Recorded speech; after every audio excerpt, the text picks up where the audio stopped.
I think we're ready. Yeah, okay. Is there, if everybody's ready? Everybody else is ready.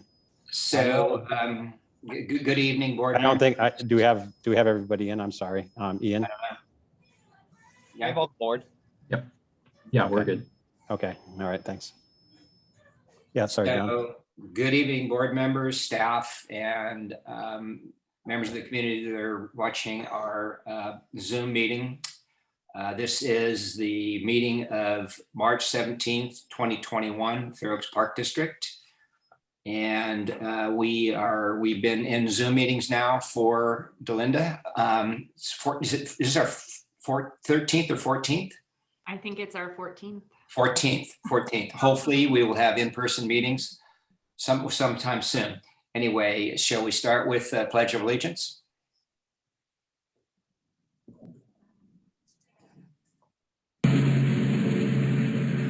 I pledge allegiance Yes. to the To flag the of the States of America America, and to the republic to the for republic which for it which it stands, stands, one nation, one nation, under under God, God, indivisible, visible, with liberty liberty and and justice for all. for all.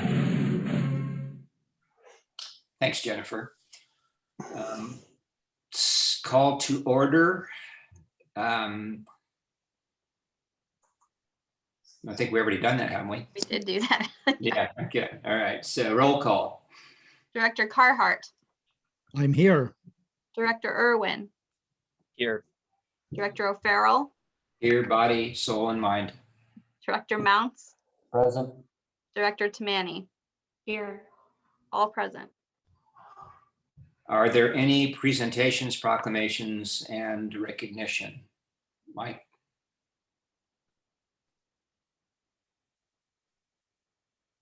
Muted. Not that I know of. Is there anything anybody else has? Katie? Nope, that's good. No? No? Okay. All right. Audience public comment on non-agenda items. This is an opportunity for any of our community members that are attending the Zoom meeting to address non-agenda items. You have basically 3 minutes to make a statement to the board. The board cannot act on it. And if the board chooses to act on it, what they will do is they'll continue it to the next regular board meeting day. So it looks like we have two people. Garrett McDermott will be the first. Okay, Garrett? Good evening, board members. Can you guys hear me okay? Yes. Loud and clear. Wonderful. Thank you for taking the time to listen to me tonight. My name is Garrett McDermott. I'm president of Family Freeride. We're the organization that helped spearhead the effort to bring in the pump track at the Fair Oaks Bike Park, revitalize that, and have been amazing seeing the turnout from the community at that. And then we've also been organizing the effort to keep that maintained. Just want to kind of bring up to the board and staff's attention last year when I presented to the board and the board voted on putting in the pump track, there was the issue of doing an asphalt versus a dirt. And at the time it was anywhere from $200,000 to $400,000 to put in that asphalt pump track and only $30,000 for the dirt. And I'd brought up the idea of what else could we do with that additional funds. And the hope was to use the inexpensive dirt to kind of gauge interest in the community and then go from there and hopefully expand in the future. So with the amazing success that we've seen at the Fair Oaks Bike Park, I'm looking to hopefully present to the board an expansion concept design that I'm having done and would like to show that to the board at the next month's meeting as an agenda item. The expansion would include, if it is available, I know there's other options and opportunities for the dirt area at Phoenix Park, but there's, if you remember from the last meeting about different types of facilities you can have at a bike park, we could still do an asphalt pump track over in the additional area, even a larger beginners area for riding bikes. There's just so few bike parks in the country right now. So I think capitalizing on what we've done and expanding on it would be an amazing benefit to the community and really make Fair Oaks stand out in the world of the cycling community. So Really appreciate what the park has done so far and hope to continue working with the park to make it a wonderful place for people to ride bikes. Thank you. Thanks, Garrett.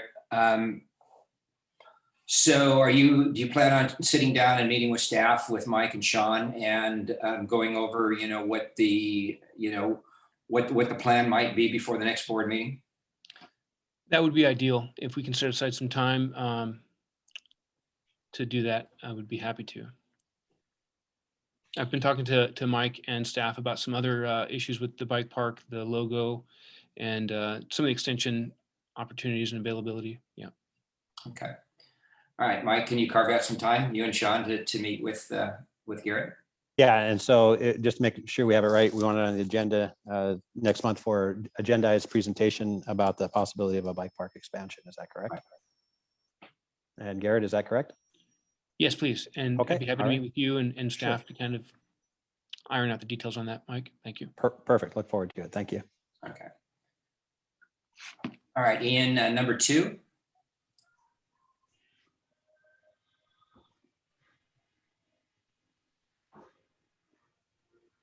Yeah, wait.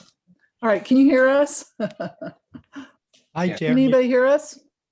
I can hear you, Terry. Okay, yeah, thank you. It's Hugh and Terry. We're not on camera, I guess, huh? We're just, we can just see you guys. That's fine. Voice in the dark. Oh, boy. So it's Hugh and Terry Gorman across the street here.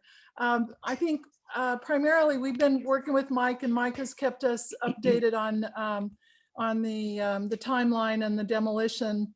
And I think that just sort of, informally, we wanted to put it out there to you guys that, and I'm speaking for Hugh here because it's very emotional for him, but he goes back and forth on what, if anything, he would want of any of the pieces. And I think what we wanted to say I was, want all the rocks. yeah, that out of the mosaic, specifically, since that will be broken up, if we could work with the contractor, however you do that, to retrieve the rocks that were made by community members and other little special things that were in there. So we just want to ask that maybe somehow there's a way for us to recover those, or they can bring them over No, here. I should just take that apart myself. There you go. It's not that hard to do.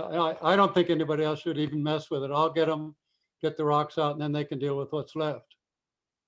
I think that's the right thing to do. Board, I think that is something we could probably work out liability wise. We would just need to basically sign Mr. Gorman up as a volunteer, I believe, and then work under the supervision of staff. And I'm going to have Sean chime in real quickly on that and see if that's a correct assumption. So if I cut off a finger, I don't get any special treatment? Trying to let Sean talk. I'm sorry. I've been out having fun. Now you guys are working, aren't you? Sean, you're muted. Sean. Don, a little delay on that mute on your audio. It shows you unmuted. Maybe mute, unmute again.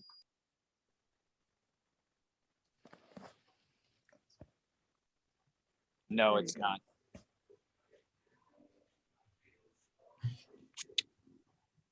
Not twice if my assumption was okay. There we Oh, go. there you go. Can you hear me now? Yeah, we can hear you now. Okay, sorry about that. Happened a couple of times with this PC. I just wanted to chime in as you requested, Mike.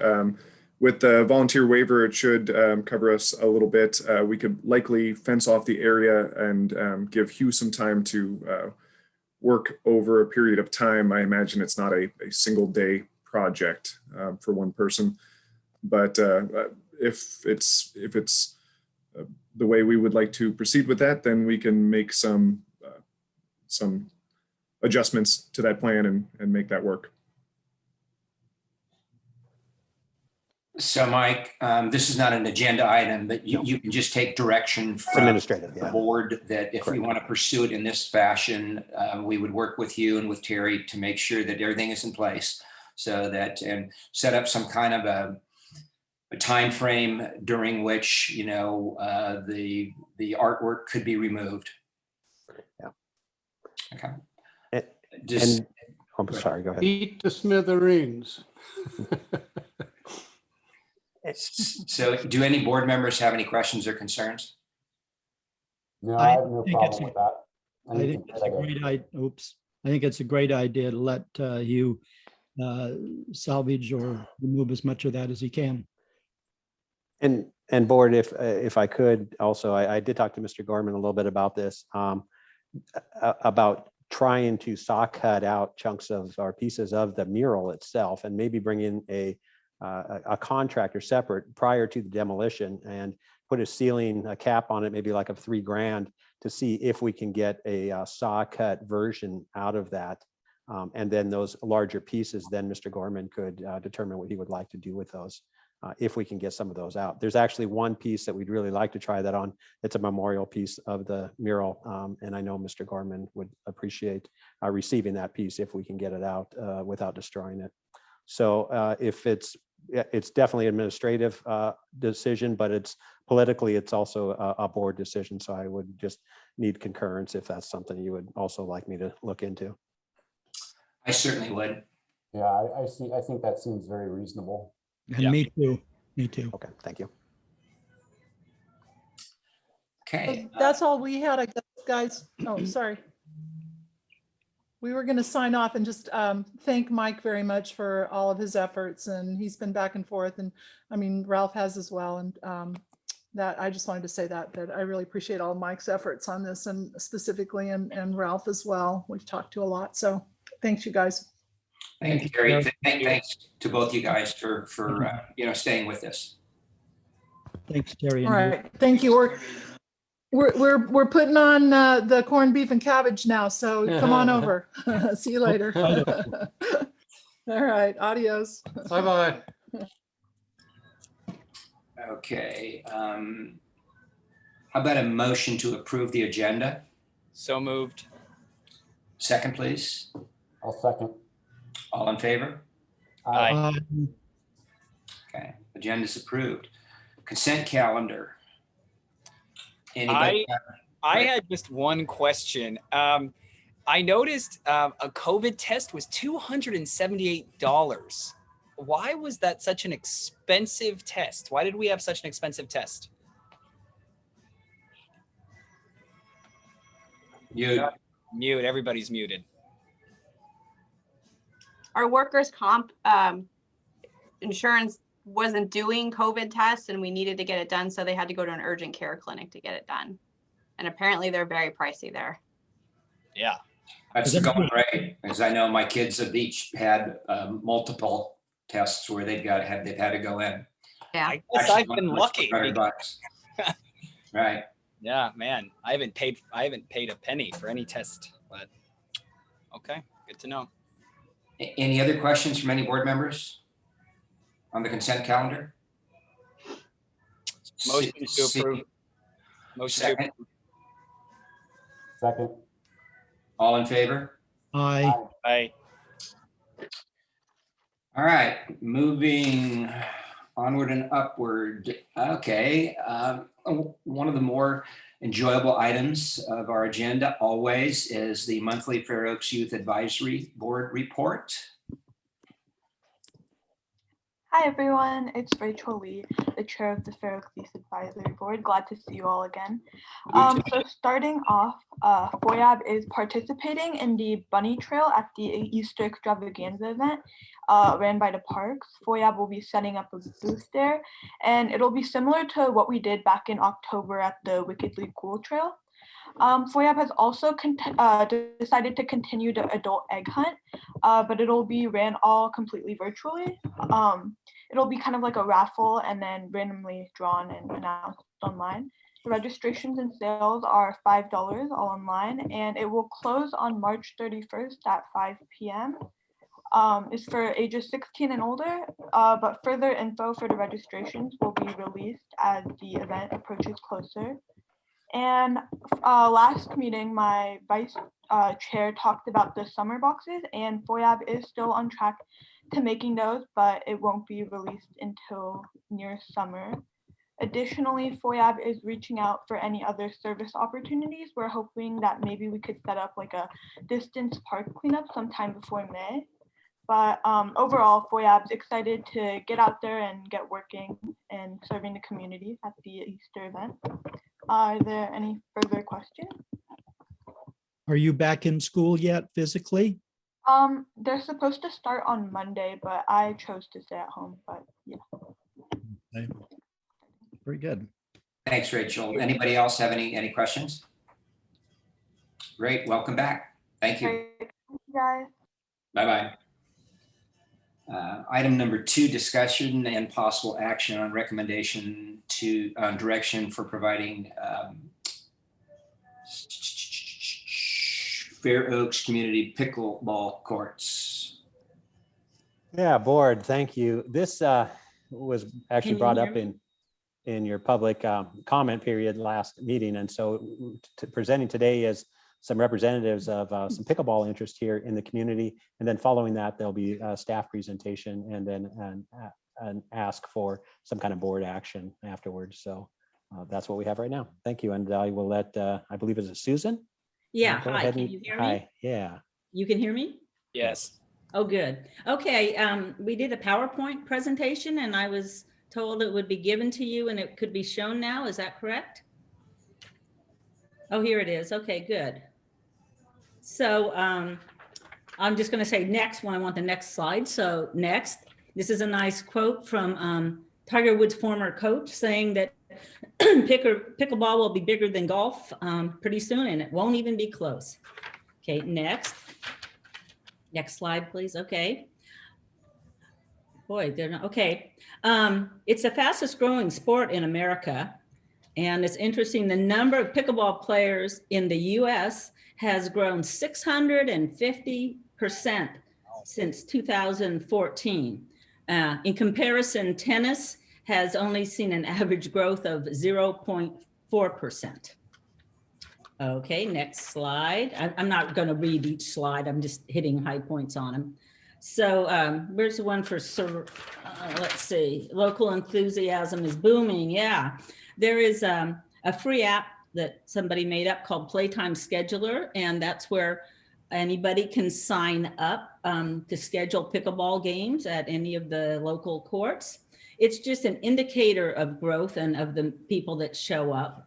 The number of actual players that signed on, individual players from 2019 to 2020 from Citrus Heights, Orangevale, and Fair Oaks has nearly doubled this last year. So it's grown quite a bit. That's the next little line in there. I don't know why it's not there. It comes. Okay, so it's really doubling. Okay, and the next bullet, at the games that people actually scheduled on this site throughout the year, this is only in courts in Orangevale and Citrus Heights, because there aren't any in Fair Oaks. In 2018, there were 3,960 signups on this site. In 2020, it was reaching 7,604. And that's just people who signed up. Many people just drop in and play. There's many just drop-in players. Okay, next. In comparison, in where it happened to Carmichael there? But there we go. Carmichael Parks and Rec has 8 courts now. And there are some indoor courts at La Sierra. I'm not sure how many or how those are used. I have not been there. Citrus Heights has actually, well, at Rush Park, there's 12 dedicated pickleball courts with more planned. And there's 3 dedicated ones, well, 2 at San Juan with 3 being the tennis court that can be used. Anyhow, Crosswoods has 2 more tennis courts that can be used for pickleball currently. So they have 17 courts now with more planned. In Orangevale, there are the 2 at Pecan Park.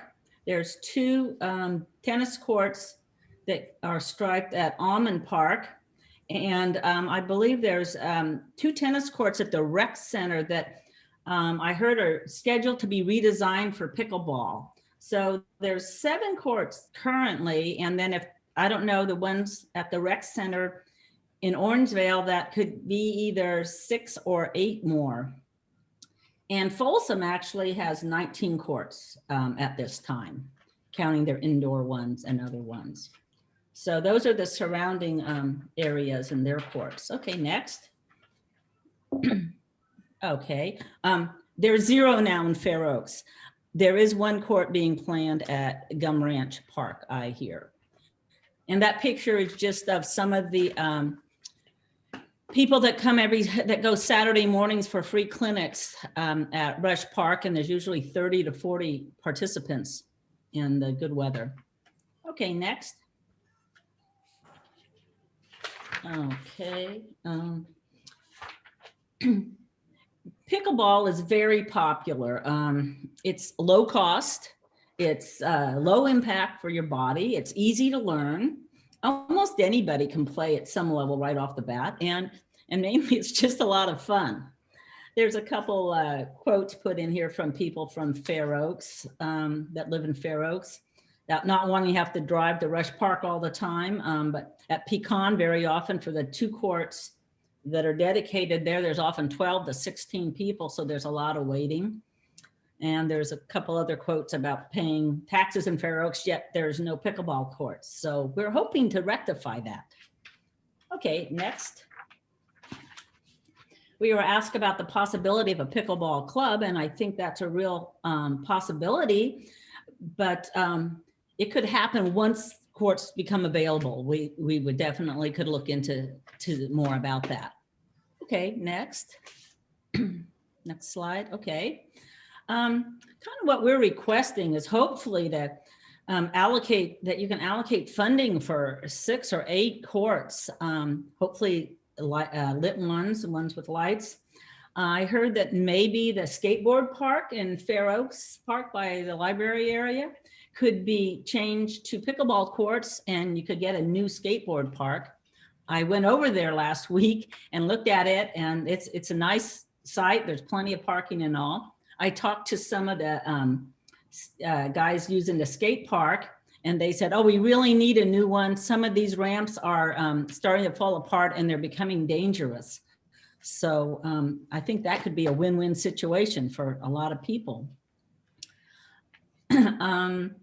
So yeah, once courts are in and we could organize maybe a club, or we can look into working with the park district to work with them and do tournaments and different events and clubs and teaching and such. So tried to wrap that up quickly because I think you had that all in front of you, and I always hate it when people read it word to me. So anyhow, questions? Yeah, you mentioned that Folsom has a fee to use that. How is that managed? You know, I have not used that one. It says, I think it's $5 for their indoor ones per session. Oh, for indoors, so they can. Yeah, that's their indoor one. Yeah. Yeah, the other courts at Lemby Park, there's 4 dedicated pickleball courts. And then what you can do, they have 2 tennis courts there, and each tennis court is lined for 4 pickleball courts, and you set up a net there. You don't, and those, the way they have it, you bring a net in. People can bring their own nets, or they have a club that has them there, and they can be set up 4 per tennis court. So that's how they get 8 more courts at Lemby. So they have events there with 12 courts, and they are in full use. So 2 more questions. One, and I'll ask the other one first. Yeah, are the courts convertible between tennis and pickleball, or does it have to be totally dedicated to one or the other? No, they do not have to be dedicated. There's a couple ways they can be dual use. The simplest way is just lining one tennis court and making it one pickleball court, putting new lines within, on the lines that are already there. It's a smaller court. And technically the net should be 2 inches lower. And that can be done very easily if they sink an eye bolt like into the flooring or, the asphalt, and then a strap is put over in 2 places and pulls the net down 2 inches. The more economical or better use way is the courts, 4 courts can be lined, and then nets are brought in, removable nets are brought in each time they're used. Many people have pickleball nets. They're not that expensive. So it sounds like the conversion of a tennis court is not a very costly operation, just a little No. bit. Exactly. That's quite right. Yeah. Other question I had, back to the $5 thing. If there's no charge and people are waiting to play, how is this normally managed? Is it first come, first serve, or first served, or? how does Are it you work? talking about the indoor courts where they charge the $5? Just the outdoor courts? There- Is there a time limit or one game, or how do you do this? People hopefully are usually really polite about it. And if there are people waiting, usually 4 people play a court, and then they'll do 4 on, 4 off, and the next group goes in. I know at Pecan Park on the sign, they state if some people are playing after 45 minutes, they should give up the court to other people if there was like a family group playing or something. So maybe it becomes contentious at some point, but so far where I've played and how it's been used, it's been very amiable. Thank you. Okay. It seems to me that just looking at the different options on our presentation that, I don't know, it seems Miller Park would be a really good. I'm sorry, I'm having trouble hearing you. Can you guys hear me? I can hear you. Can you Okay. speak up a little bit? It's muffled for me. That's okay. Well, it seems to me that Miller Park would be a great location, especially since you're requesting possible lighting.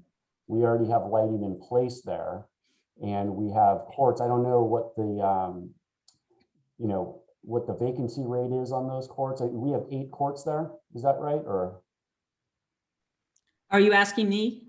I'm asking the board, I'm asking park staff. Yeah. Yes. Okay. Do we have any idea what the usage is on those? I mean, are all of those courts in use all the time, or? I believe a staff was looking into that, and I'm not sure if we've gotten that answer yet, but Katie, do you want to chime in? We are going to do a short time study for some weekday peak times and some weekend peak times. We also got some peak times from Rolling Wood Athletic Club on what their peak times are for tennis, which is generally pretty similar to what our peak times would be. So we are collecting that information. We just don't have it all just yet, but it's directly related to this presentation. So Katie, in terms of the agencies that Susan has basically described, have you guys talked with them yet in terms of, one of the questions, I think Ralph's question about rules of conduct, rules of civility, whatever, there must be a way to make sure, to at least suggest that people don't overstay their welcome. Absolutely. There's standards on both NRPA and CPRS that have been shared from hundreds of agencies on. But the other thing, when we had the short discussion at the last meeting, we talked about 501c3 formally helping the group organize. Now, if we're going to form a partnership with them, don't they need to be a 501c3? They don't necessarily have to be. It's beneficial. We do have partners that are not 501c3s, but it is one of those things that I would strongly encourage that they do that. But if we encourage them to raise money to help in some way, they would have to be a 501c3? They could raise money through our foundation, and so the money would then go to a 501c3 through our foundation. Okay. Raymond? Sorry, our other community partners, though, they are all 501c3s, correct? No? So it's a mix? Yes. So then, Mike, why do you recommend that they become a 501c3? It gives longevity to the user group. And that's the big reason. We want those mature user groups, those groups that have a solid stake in the game, that have a longevity process, that have an organizational structure, all those things like that. I think that really does put kind of the icing on the cake, if you will, for a group, is to be that kind of structure. Gotcha. Well, I think I would love to hear more of the options that staff has prepared, if we can go into that, unless anybody else has any more questions at the moment. I did want to address, Katie, my understanding always with the racket club was they had somewhat like exclusive use to 4 of the 8 courts and partial use to 2 of the others, and 2 were always open to the public. One those- and yes, 1 and 2 are always open to the public. 3 and 4 we typically utilize for our classes, but again, and then 5 and 6 and 7 and 8 are racket club. But again, anytime they don't have a calendar up with the schedule, which is what they post, then they're all of them are open to the public when they don't have scheduled time. But yes, they do have reserved access that they pay for. So when we talk about that option of the 3, I guess have we approached the racket club at all about that? And are they concerned, or are they amenable to shared use? We have, I don't want to step on toes, Mike. Do you want me to answer that one or? Yeah, go ahead, Katie. You've got a better insight. I know what you're going to say, but go ahead. We've definitely talked to them. We talked to them when we initially resurfaced, and then we've talked to them at least 2 to 3 times since then. Most recently, I know Nick has had discussions with them, and they are not a fan of adding additional stripes to the courts. Right now on the courts 1 and 2, we do have youth stripes. And so we don't get a lot of youth tennis, but the purpose of that was hopefully to increase youth tennis to apply for USTA grants in the future to help us with resurfacing. But I do know the racket club is not in favor of adding pickleball courts. They're definitely in support and in favor of adding pickleball to Fair Oaks, just not to those courts. Yeah. Well, and as I recall, they raised $40,000 to. No, they put some skin in the game, about $10,000. There was a number though that they contributed. It was a 60,000 project at the end, and they contributed 10. Okay. And they did a ton of volunteer work, for the record, putting up windscreens and everything. Right. Staff presentation then, Mike, should we roll to that? Yes, thank you. I'm going to have Nick go ahead and start that presentation because I believe he will be doing this. Nick, if you're ready. Yeah. Can you guys hear me? Yep. All right. Good evening, board. My name is Nick Davison, Recreation Supervisor. And just wanted to, go through the different options we have for pickleball courts and kind of get some direction of what you would recommend us pursuing, and then coming back later to you with a little bit more details on that option. So I want to share my screen here. Give me 1 second.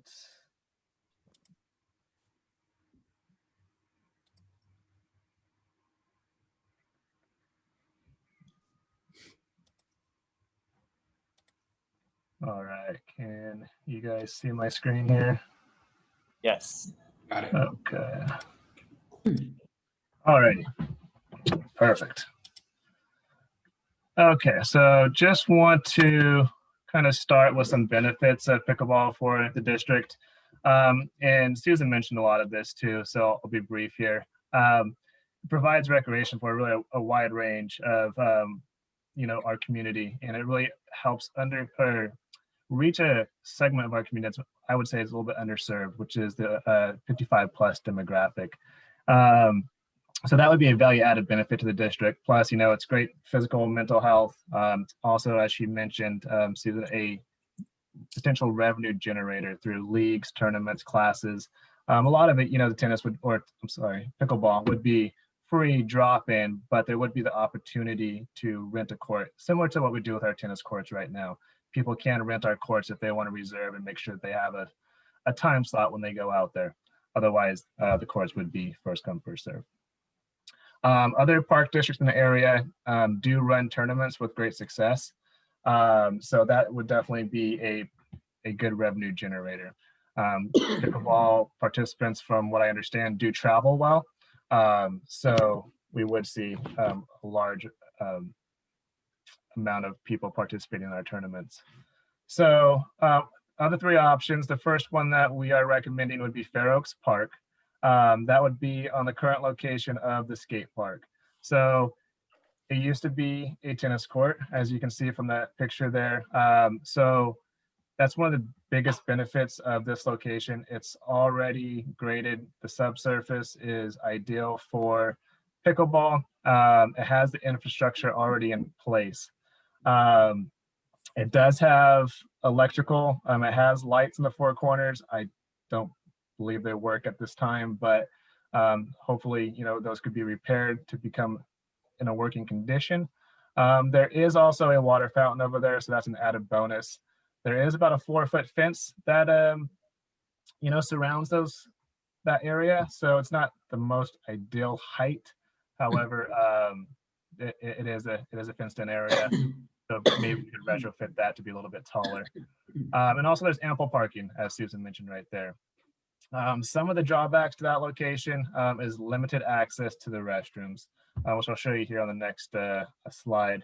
And then, of course, it'd be the removal / relocation of the skate park. The skate park, yes, it's getting towards the end of its useful life. The park maintenance staff did do a very good job in repairing it about a year or so back to make it so it is in a much safer condition. But yes, I think the district would, need to look into an alternative for the future with the current the current skate park. So what we're kind of proposing here with this project is moving the skate park over here to the full court basketball court. This basketball court is not utilized as much as our other basketball courts that we have in the district. We have the half court over here, which actually gets utilized a lot more than this full court. And then we have Miller Park, which is heavily utilized for basketball. This court actually gets utilized more for futsal than it does basketball. We rent it out to a couple futsal or actually soccer teams for futsal practice. And as we mentioned, one of the potential drawbacks here is the restrooms. The only current restroom that we have for the public is going to be over here near the playground. There is a possibility, depending on what happens with the McMillan Center, to have a dual service restroom that would service the inside of the facility as well as the outside of the facility, serving the softball fields and the rest of the park, which would be a little bit of a shorter walk from the pickleball courts. So that is option A. Nick, before you leave that, is the footprint of the basketball court the same size, smaller than, or larger than the existing skateboard park? It is smaller. It is smaller. Is that going to be a problem with the skateboarders? No, it would be, I think it'd be reconfigured in a way that it wouldn't be too much of a problem. It's really spaced out right now. And I would say there's a lot of dead space within our current skate park. So I don't think it'd be a huge problem.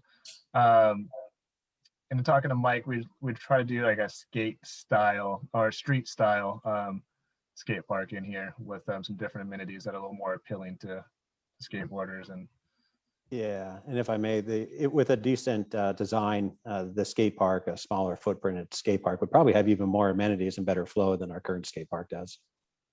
And I got a question too. In our agreement with the Presbyterian Church where they built the parking lot there, do we have the option legally and physically to encroach a little bit on that parking if we wanted to make the skate park any larger? Are we locked into some arrangement with Faro Express? Board and Director Carhart, I have not investigated that possibility, but I did look at that when I was out there. As you can see the cars parked just to the left of the skate park, a section of that, if possible, for an expanded skate park. It's something that we'd want to investigate if this is the option the board chose for us to do.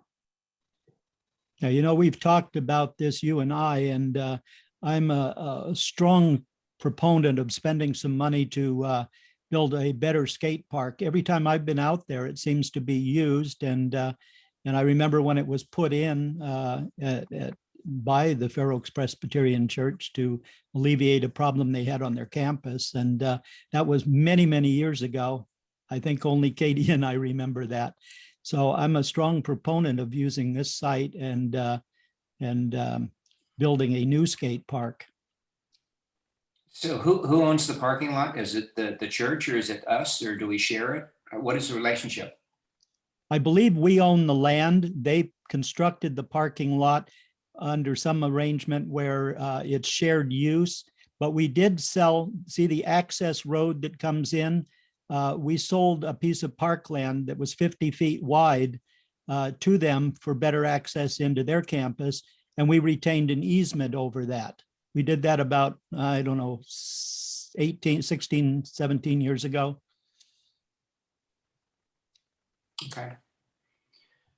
All right. Any more questions on option 1? Hearing none. Option 2. A couple pictures here of the current skate park and then also the basketball court location, just to share.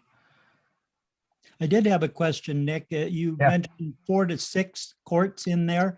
They 4 to must be, 6 courts, yeah. they must be considerably smaller than the basketball courts. It looks like it would be kind of a squeeze to get them in there. Is enough room? So, yeah, the pickleball courts would go to where the tennis court is, or the old tennis courts where the skate park is. So, which I'll show you in a later diagram, you can fit multiple pickleball courts onto a tennis-sized court. But it So looked yeah, like, it looked like from the picture, there's only 2 tennis courts in the old skate park. Is that not true? that is correct. There is 2. We There- feel that we could probably squeeze in, for sure we could squeeze in a court right here and a court here, and also on this court as well. But if configured properly, we think we can get 6 in there. We would have to, measure, a little bit more accurately, but we do believe we could get potentially 6 in there. Mhm. Thank you. All right, so option B would be Phoenix Park in the undeveloped area. So this would obviously hinge on whether or not the softball court or softball fields that are slated to go in that area get moved to La Vista. As you all know, it's a very large undeveloped area. We could fit multiple courts, so 4 to 8 courts would easily fit there. With extra room for an additional amenity and or additional parking. Again, these would be dedicated courts to pickleball only. That some of the drawbacks there is obviously the girls softball. We have to acquire another site for that prior to entertaining this option. And then this would have one of the higher construction costs because there is no infrastructure there. Would have to be graded, and a subsurface would have to be put down. For those that are not familiar with the undeveloped area, that's what we're looking at right there. And really, that's all I have for option B. If you guys have any questions. Nick, where would the restrooms be in this diagram? I'm sorry, what's that? Where would the restrooms be in this diagram? Restrooms here. We got restrooms in this park. Let's see. Right here. In the dog park. And over by the dog. And over by the dog park. So you're looking at right. Keep going. Right here. Nope, sorry, right here. There you go. Yeah. So there and there are the 2 current locations. Over the years, we've looked at this site for a variety of things, including at one time the community center site and all. And, besides the cost of developing, I kind of prefer the option of keeping that open for future major uses. So I'm personally a little reluctant to dedicate that space. Plus there's a time frame, if we don't decide what we're going to do with the softball fields,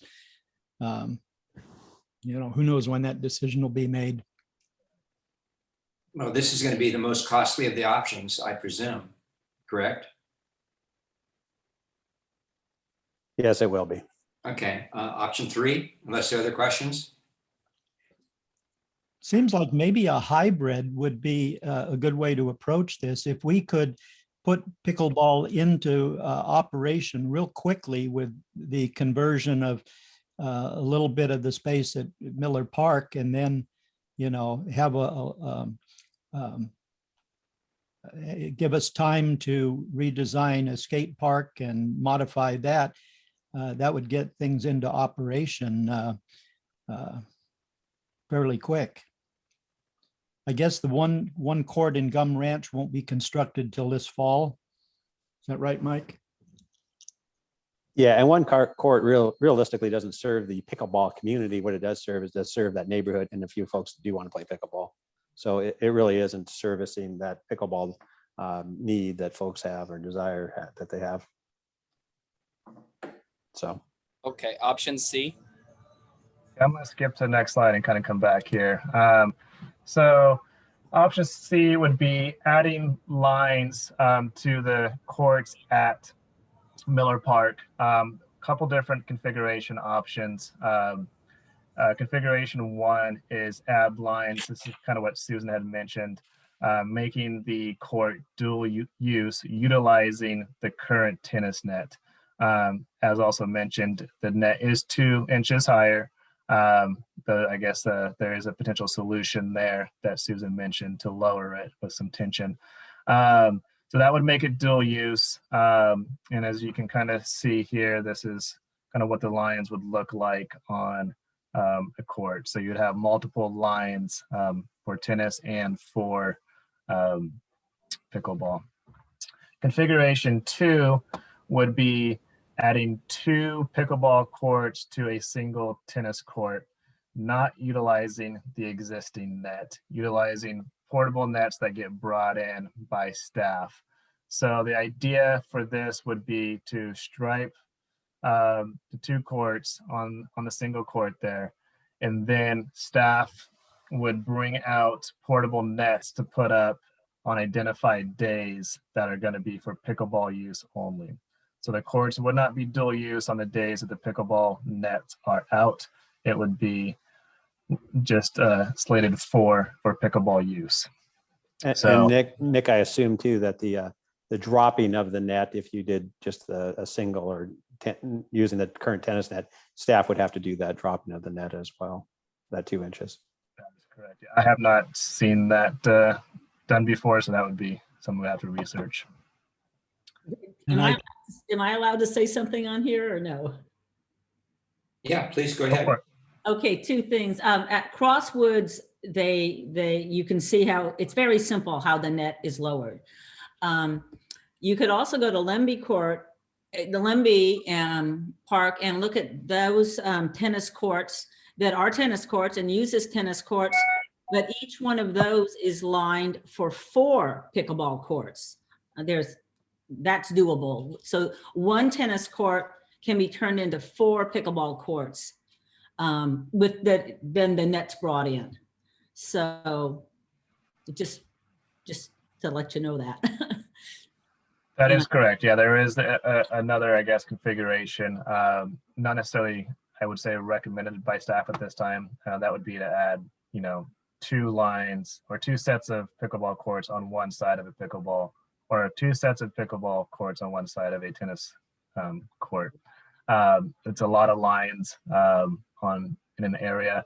I'm not sure if our dimensions would suit that of our current courts at Miller. So these are our 2 recommendations if we were to stripe the courts. So going back here to the pros and cons of this option would be the courts would be dual use. You're serving both segments with the tennis community and the pickleball community. It is definitely going to be the least cost prohibitive. It would be rather inexpensive to paint the lines on the current court. The drawbacks here, typically, when people add lines to tennis courts, it's usually to underutilized courts. And I wouldn't say that our courts are underutilized at Miller. We are going to be doing that, use study. But I do live fairly close to the park, and I do see them used pretty much during the common hours. And the courts are pretty much full during the common hours, which are going to be 8 a.m. to 11 a.m. and then again from like 4 to 8, 9 p.m. They are heavily utilized. So, and that's going to pretty much be year round, especially with our hot summers. That's going to be the most ideal and busiest times that we have at those courts. And then I think one of the biggest drawbacks here is it's not the ideal situation. It's not dedicated courts. dedicated pickleball courts, I think, is going to be our best route moving forward to really give them the best option for play, for us to be able to program on them, to do tournaments, leagues, stuff like that. And one another drawback here is going to be the impact on the tennis community. I've already fielded a few phone calls based from a little bug going around the community that we're already going to be doing this. Tennis community isn't in favor of the dual use and adding lines to the current tennis courts. And then lastly, Miller Park is a fairly busy park. You know, we have the courts, the playground, and the disc golf course. So it is definitely a heavy utilized park. So just a little concerned about the lack of parking there for that facility. Yeah, and yeah, I did want to touch in with that parking as well with Nick. It is a challenge. We do not have enough parking in that park for the activities that we have. It's very compacted. We're going to see some impact from parking no matter what we do if we put pickleball courts in there, including spilling over into people's front yards almost. So it is a very busy area with limited parking. I'll tell you one thing, I have enough problems with tennis. I don't need to see all those lines under configuration too. It would blow my I was thinking the same thing. They confuse pickleball players too. Yeah. If their colors are off or something like that. And let alone if they're a junior tennis, I would not want to restripe a court with regular ones and junior tennis. That would be a nightmare to play on. So before we move on, I know we have another commenter. Joe Maloney would like to speak to the group. So Joe, are you still there? Ian, can you get Joe? Yeah, just give him just a moment here. Thank you. How about that? There we go, Joe. Can you hear me? We got you. Okay, you can hear me and everything. First, happy St. Patrick's Day. And John, where's your green? I've got green pants on, but you can't see them. So, okay. But I do. Okay. You get a ride on that one. Right. Hey, I do want to say, as a former officer of the Fair Oaks Racquet Club, that I really agree with Nick. I go by that still often because I live pretty close to that, and it's a busy, tennis court complex, and so I'm not too in favor of that. But I also agree that all the old tennis players are now maturing and becoming pickleball players, and it's probably going to get bigger, that just because of the demographics. And so I do have some suggestions though that maybe you could look at. I like the John's idea about looking at the basketball courts up on Fair Oaks Park a little differently. I don't know the base, what was put underneath or anything, but you could turn those sideways. And right now, the basketball courts there, if you look at them, they don't, there's two of them, two basketball hoops. One doesn't even have a hoop. And it doesn't look very used. It would have to be, resurfaced and everything. But I would suggest that. The downside of that area, I go over there sometimes just to eat my lunch and stuff, and the kids on the skate park, and now it's becoming more than just skaters and skateboarders. It's the little kids on scooters, little pedal scooters, where you pump it and I would have you all take a look at it. I mean, it's interesting because so I hope in your long-term plan, the temporary would be maybe get the two, if you could, out of that basketball court right away. And then in rethinking, if you have another location that's bigger and better for the kids, I would suggest you do that, and then maybe the other ones would be freed up. But that's my take. And I also would say that this is not related to this issue, but I would really encourage you to work again with San Juan. I like the whole notion of you transferring ownership of the La Vista and the buildings. So FYI, that's my take. Thanks, Joe. Thank you very much. There's one more commenter, I believe, and Ian, is Gwen out there?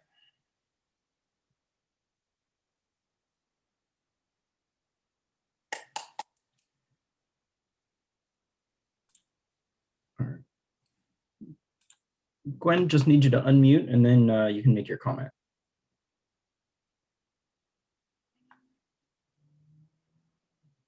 There we Can you go. hear me now? Yes. I apologize because I missed part of this, but I just wanted to give some input in terms of, I think what Nick Davison said regarding the courts really is the best approach. You can't, to add line courts at Miller Park is going to impact the tennis community.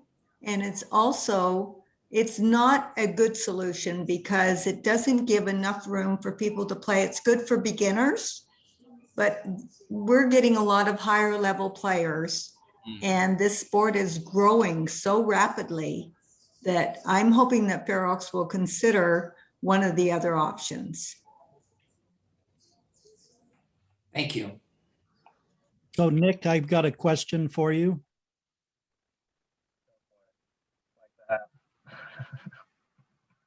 Are you there, Nick? I am. Can you hear me? Maybe oh, yeah. Okay. Along the lines of Joe's suggestion, if you utilize the existing basketball courts at Fair Oaks Park, how many pickleball courts could you put in there? Have you looked at that? I have not measured that area. Hey, Nick. Nick, I did. I went ahead and measured it prior to this meeting, and you could potentially squeeze and it's tight 4 in there with that current footprint. And if you expanded, expanded outside the limits of that, you could probably squeeze out the extra space. Right, you could get to 6 probably by expansion, yeah. So that raises the point, if you could get the capacity you need out of the basketball court, that leaves the skate park available for some upgrading, and the 4-foot fence on that is adequate for the skate park. I assume the basketball court has the regular height fence. Yeah, the pickleball court's still going to have to be refenced almost no matter what if you're going to put in good pickleball courts. The current fencing structure in either one of those is not going to serve pickleball well. I see. Okay, we've actually been discussing this for quite some time. So what is the pleasure of the board? I definitely think that we should give them a dedicated space. I really like that approach. I think, again, the presentation that the community member put together was well said, and it really is a growing sport. I mean, even people at my age that I've been talking to, they were playing pickleball this weekend in Rush Park, and we want to give that space. I think the opportunity to use the skate park is a really great option. I'm in favor of that. I'm in favor based on the lighting, the infrastructure that's already in place. I think then moving skate park and then eventually upgrading skate park next door, maybe changing that. I think it's the best solution. I know it's a little bit more money, but I really think it solves the need and it gives us a decent start on amount of courts. So I'm definitely in agreement with staff's recommendation for option A. Yeah, sorry, go ahead, Darren. I would agree. Option A seems to be the most feasible to both the community, our tennis community, and the pickleball community. I'm over at Miller Park a lot, and those tennis courts are always busy. They're in use, yeah. I would like to see some sort of plan to concurrently maybe do both projects because I do not like the fact of taking that exercise and recreation away from the kids. And if we just go ahead and move forward and take over their skate park and put in pickleball courts and then prolong the conversion of the basketball courts into a skate park, I think that's disserving the community in a way. So I don't know if that can be done concurrently or what the feasibility to that was, but I'd like to see something along those lines as well. I fully concur with Darren that I suppose Mike will have to work up some designs and costs for how that would be done, but I think that's the best solution. And I think doing it concurrently is a great idea. I've long wanted to do something about the skate park, and this is an opportunity to serve two audiences well with some of our bond money. No, I agree too. I think, and Darren, I think that's a really good suggestion to do both, if possible, at least near in the same time, because I don't want to take something away from one user group. So I would also like for staff to maybe start digging in a little deeper and doing some investigating and whatever else needs to be done for possible pickleball at Fair Oaks Park. Well, I think it's unanimous. I support, the dual approach of at least initially doing something at the existing skateboard park, but also at the same time looking seriously at creating a new skateboard park. But I also want to make sure that, when we get into this, we're totally into it with eyes open, and we really dial it in by talking to the other park districts and that are doing it now and find out what really works, what doesn't work. Can you make some suggestions? We're moving forward with this, so maybe we don't have to reinvent the wheel.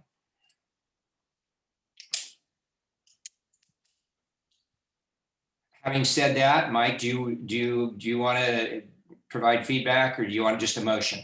Yeah, just a motion to direct staff to work on the pickleball and the skate park renovation at Fair Oaks Park. And then that covers us in regards to possible bond funds usage.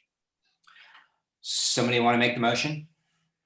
I'll make the motion to staff to put together a recommendation on how we approach converting both at a similar time frame. Second, please. I'll second. All in favor? Aye. Motion passes. Fast forward. Get on it, Mike. I had mute on. I voted aye too. Okay. All right. Okay. See, 8.3 discussion and possible action on fiscal year 1920 fiscal audit. Oh, I have been waiting for this all day. I know. Can You're we so have a excited. lengthy presentation, please? Yeah. Of course. I would like to introduce to you Ingrid Shipline. She is our auditor. We've been with her for the last 3 years. She's going to go through the draft audit that you received, and I'm going to share my screen and put up her agenda so that everyone can see. Ingrid, I was being facetious. I do appreciate the work that you guys do for us. So please don't take it the wrong way. You're on mute, Ingrid. I won't bore you with the details. It'll be quick. Okay, this is just a summary. I have it as audit presentation. I'm not going to go through each of the line items on here, but just touch on the highlights. I guess you could say this is a good one-page summary of the various reports that we issued. So you can see there were 4 reports that we issued as a result of the audit. I'm just going to touch real high level on the results of the audit and what's included in those reports. So as far as the independent auditors report, which is kind of like the bottom line goal of our work, is to issue an opinion on the financial statements of the district. And this audit opinion or auditor's report is considered an unmodified or clean opinion on the financial statements, stating that they're fairly presented in accordance with government accounting principles. First, the highlights of the financial statements. You'll see in there that there's been about $20.2 million of bonds that have been issued. There were two different issuances, one in 2019 that was reflected in last year's financials, and then there was another one in 2020. There's about 16.5 million of restricted cash, most of which is the unexpended bond proceeds. There's amounts also in unrestricted cash. So there's about 17 million in total of unexpended bond proceeds that are reflected in the financial statements. On one of the statements of the financials, it shows a negative unrestricted net position of about $2 million. And that's primarily because that particular page includes the pension and the OPEB liabilities. And that's the full accrual basis. If you look at your fund basis, which is how you look at the numbers in your normal operations, you do have reserves available for future use in that basis of accounting. The footnotes talk about the note 5 has the specifics on the debt issuance, and there's during fiscal year 20, there were only interest payments that were required to be made under the those bond agreements. Starting in, I have on there April on the slide, but it's actually in August of 2020 is when you made the first principal payment on the 2019 series. The 2020 bond series payments don't start on those until August of 2032. So on those bonds, you would just be making interest payments. The governance letter contains certain items we're required to discuss with you. That letter does report the fact that we had 48 audit adjustments or changes that we make to the district's books as a result of the audit. And that large number of adjustments is primarily because the district is currently using the county's accounting system, which doesn't allow for proper and complete accounting, as I've mentioned in previous year presentations. So as a result, there's adjustments related to previous year audits that have to be redone each year. So that's contributing to the large number of adjustments. And that folds into the internal control letter because the main comment that we have there that we've classified as a material weakness is the fact that use of the accounting system is really just not flexible, doesn't meet the needs of the district because the county system does not reflect all of the activity. You do have outside bank accounts and also the foundation itself that's reported within the district's financial statements. They're not even reflected within the county system. And also transactions are not recorded in the correct period in the county system. So our bottom line recommendation there is to establish an in-house accounting system. It can be as simple as just QuickBooks. It doesn't need to be anything complicated. There's a number of small governmental agencies that we audit that use QuickBooks, and there is a capability of tracking things in different funds within QuickBooks. As your accounting gets a little more complicated and more funds because of the issuance of bonds, we're really recommending that that system be developed, hopefully within the next fiscal year. There's other recommendations that we have listed in the letter. There's still a few items from previous year management letters that need to be addressed. So there's several items listed there.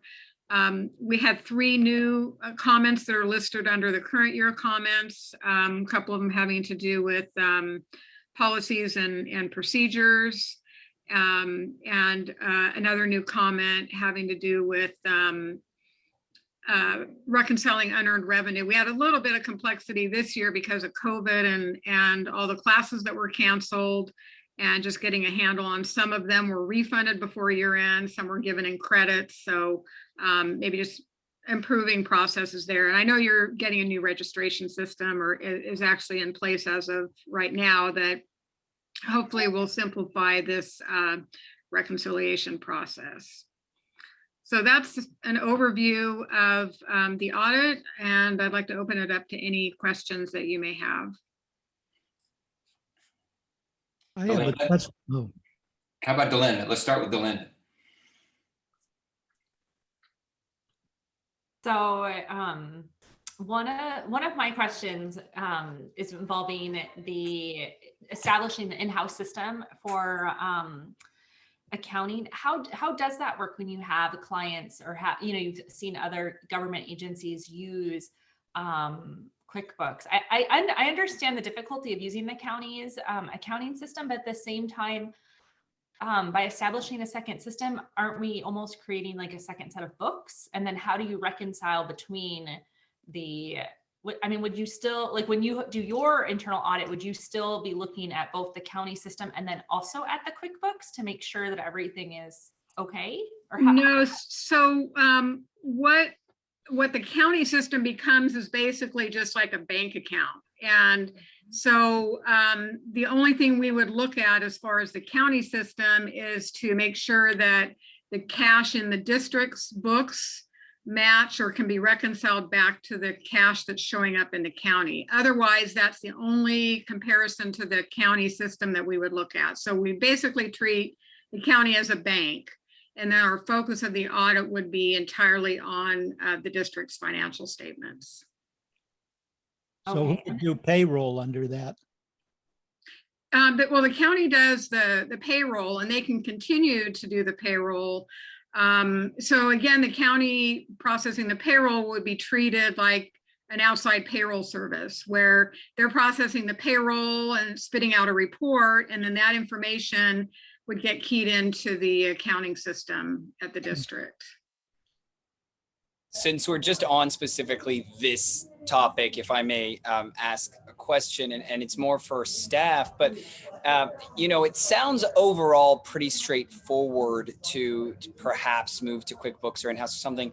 So is there a reason, because I remember this, I think this was discussed last year, if I recall. Is there a reason that we haven't done that? Yeah, well, we needed someone to come in and help us set up the QuickBooks. And so we have contracted with someone that was recommended by Ingrid, and he'll be coming in to do that for us. So we are in the process of doing that now. Do we, what do we pay the county to use their system or whatnot? Do we pay a lot for that or no? No, we pay almost nothing. So I remember that actually now from last year. And so what additional cost are we looking at bringing it in-house? Just the hourly fee of the CPA that we hired to come in and help us set it up, and he'll walk Mario through the process of reconciling that. And but then we'll be back to having our in-house person, and then we'll just be maybe paying, what is it, $39 or something dollars for just the QuickBooks platform for every month. Okay. Yep. It's great to hear. Good. So we are planning to move forward with that system. We are. Yes. Is the just looking in all of the kind of deficits or number reconciliations, the percentages there, Ingrid. So are you saying that because of the inadequacies of the county, that's why a lot of those numbers were off by a few percentages? So really it's the 48 adjustments, and it's really the issue there. If you bring your accounting in-house, then that will significantly reduce and probably even eliminate that large number of adjustments during the audit process. Typically for an agency your size, we wouldn't expect to have more than about 5, if any, adjusting journal entries. So that's really the factor there, is that, another aspect of it is too, that the accounting rules are changing to where the auditor can't come in and basically redo your books, and so it affects our independence. So it's really something that needs to be done at the district level, rather than us coming in and basically creating financials that comply with accounting principles and then actually auditing them. So that's the biggest issue, is kind of the independence aspect of it. Got it. Thank you. So Mike or Jennifer, are we planning then to be able to adopt all the recommendations in the audit report, everything in there? Yes. Okay. Will the risk assessment process and financial or fraud reporting procedures, will those have to go to a committee to be dealt with?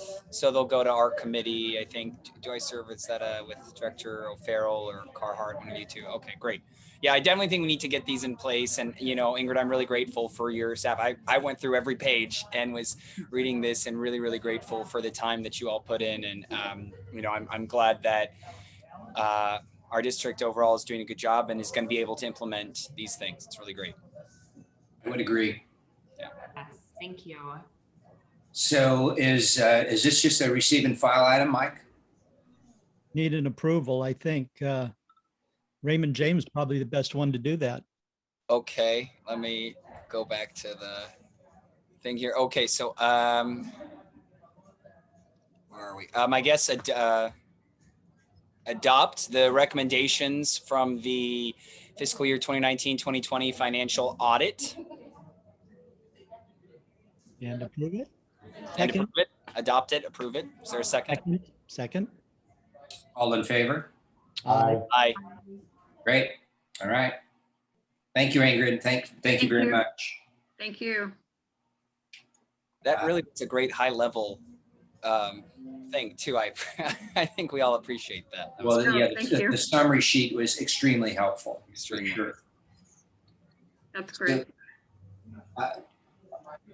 8.4 discussion and possible action regarding adoption of resolutions directing preparation of the engineer's reports for the Fair Oaks Parks Maintenance and Recreation Improvement District, the Phoenix Field Landscape and Lighting Assessment District, and the Gum Ranch Landscape and Lighting Assessment District. Yes, this is the first step in our annual process.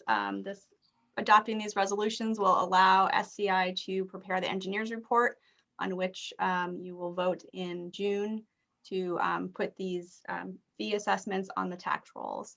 And you just need to adopt each of these resolutions separately. Who would like to read each of the resolutions and make a motion to adopt? I have a question before that. Can I ask Jennifer how I know one of ours, I think the Phoenix one, does not have an escalation clause each year. Correct. So how much did each of the other two go up? The Gum Ranch and the district wide? 3%. Okay. I didn't think that the district wide had an escalation clause. Yeah, it does, up to 3%. Okay. All right. It's the Phoenix Field one, I think, that's stuck at 1980s. Right. Okay. All right. So who wants to read? It's a lot of reading, but I'll volunteer. I'll make a motion to number one, adopt resolution number 031-72021-01, directing the preparation of the engineer's report for fiscal year 2021-22 for the Parks Maintenance and Recreation Improvement District. Also to adopt resolution number 03-172021-02, directing the preparation of the engineer's report for fiscal year 2021 and 2022 for the Phoenix Field Landscape and Lighting Assessment District. And 3, also adopt resolution number 03-172021-03, directing the preparation of the engineer's report for fiscal year 2021-22 for the Gum Ranch Landscape and Lighting Assessment District. How's that? Good job. I'll second. Well done. A second. I'll second. Seconded. All in favor? Aye. Aye. Thanks, Ralph. 8.5, discussion and possible action on approval of cell tower lease negotiation agreement. Mike, is this you?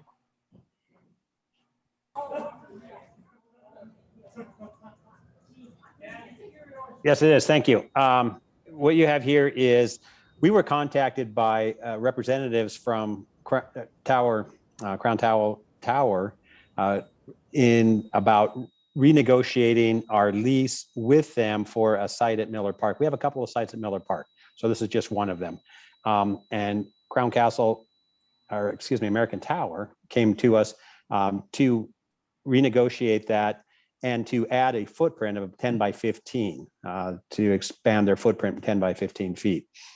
And we put them on hold and got a hold of NAI, who was our negotiator for our last renewed cell tower lease, and asked them if it made sense to possibly utilize them in this negotiations. And they said, yes, there's a couple of price points here for negotiating. And the initial terms that we received from the representatives for renegotiating were a 35-year lease and a $5,000 signing bonus.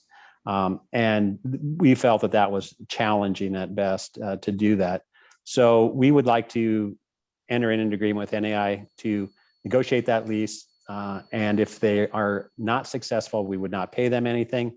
If they are successful, we would pay them 6% of the first 5 years of the lease amendment, or $5,000, which is whatever is greater.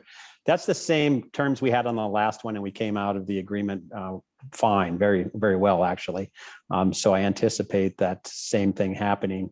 But the least we would have to pay would be $5,000 if the terms aren't very solid. But the terms would still come back to the board for approval.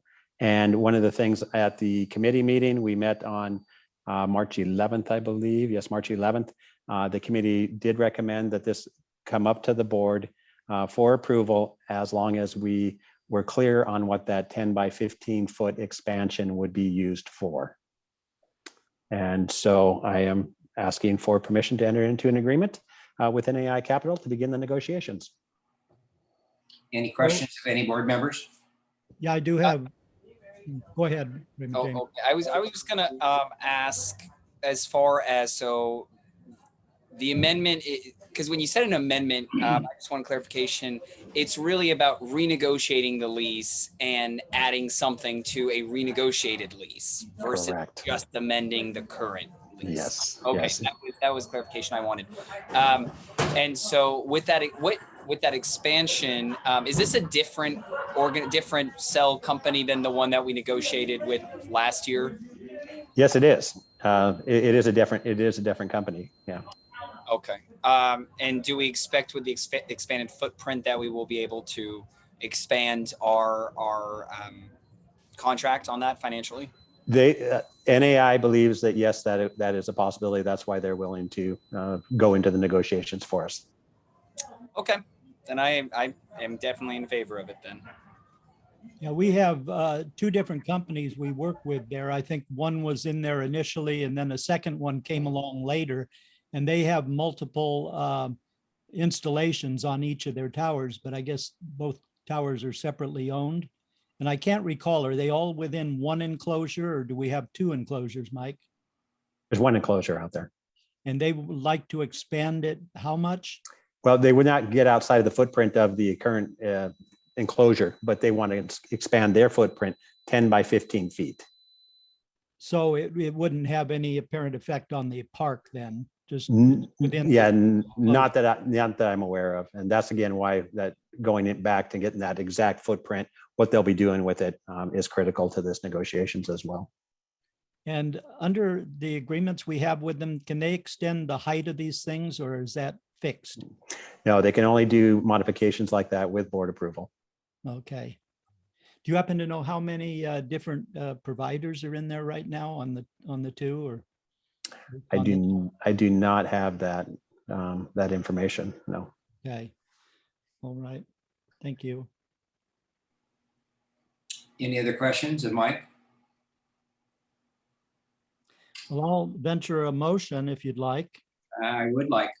To authorize the district administrator to enter into an agreement with NAI Capital to provide advice and counsel regarding the American Tower lease agreement in Miller Park. And also to determine exactly what the additional needed space will be used for. Thank you. Motion made, motion seconded. All in favor? Aye. Aye. All right, 8.6, discussion and possible action on approval of SMUD easement for electrical line repair. Yeah, good evening, Board of Directors. Sean Ventura, Park and Facilities Manager. I'll be taking this one. It should be pretty quick. There's not a heck of a lot that I think, as far as staff goes, is holding the district up. We were approached by SMUD late last year requesting an easement along Krutoff over at Phoenix Park for the replacement and repair of aging electrical infrastructure in that area. The full extent of the project isn't simply on that road, but through the nearby neighborhoods as well. The project will tear up some of the road we just had put down as part of the Hazel widening project. However, it will be repaired by SMUD during the project, and a 1-year warranty on the repairs will be provided. SMUD is also in talks with the VFW and other local companies and businesses and homes for those easements as well to finish the project. But one piece of that puzzle is our go-ahead to allow them to proceed with this project to prevent failing infrastructure before it occurs for the local population. Okay, thanks, Sean. Well, Sean, a question. The nature of the disruption to the existing pavement, are they doing a trench that goes the length of this, or is it just a trench to go across the road? It's going to be the length of, unfortunately, and it will be a trench as far as I'm aware. It starts over at Hazel and it goes up along Hazel and into the neighborhoods by Quail Meadows over in the northwestern corner of Phoenix Park, and it extends all the way down Krutoff into the VFW property as well. As part of that, there will be some small easements coming off the south side, as far as I'm aware, of Krutoff into our property just a little bit, not disturbing any of our amenities or resources there, but there will be some at grade pull boxes that they'll be installing there.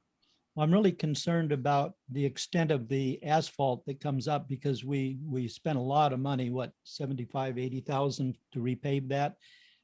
So this is a trench that goes the full length, basically, of the Krutoff paving. And is it in the middle of the paving, at the edge? Do we know? The easement would be for, I believe, a 6-foot section. I don't know whether that's along the very edge or in the middle. I believe it will be predominantly in the asphalt of that road, though. It's not along the outside edges of it. And there's no other option to put it outside the pavement or along the edge of the pavement. This concerns me a lot because cutting into pavement, it's rarely as good later, and you end up with pavement problems. I'd be more comfortable if I saw the exact routing of this, and if Mike or you could negotiate with them on the location, because once that's cut open, we're going to live with it probably for the next 25 years. Well, the other choice, Ralph, is that if they're going to do that, they should repave the entire road. Yeah, that's what the water district does when they cut a trench. They Well, I would repave agree. the whole half of the creek. There's so many places around here that are chopped up and cut up, and I agree with you 100%. So get My wish is to make the road not like all the other roads in our community. Absolutely, absolutely. I'm right there with you. That actually was my main concern. It's not even the easement. I mean, the easement is fine as long as we are in agreement that the language that is being used, that it's kind of vague or pretty flexible to return it to its previous state. I mean, I could go in and just patch the trench, but it has that bump on it, like it happens so often in different neighborhoods. I don't want that either. I really want them to, maybe like what you said, John, repave the entire road if they need to. I don't know.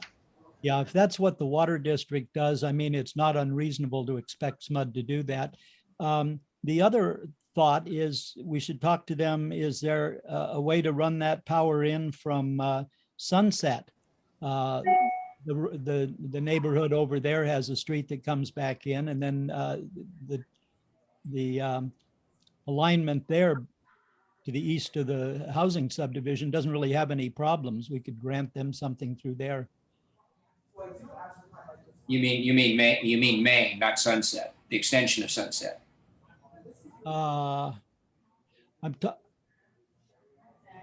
If I could for a second, there it is Sunset right there north of Phoenix, and there is a line coming. If you scroll down to the bottom of the report, page 5, there is a map of where the lines are going,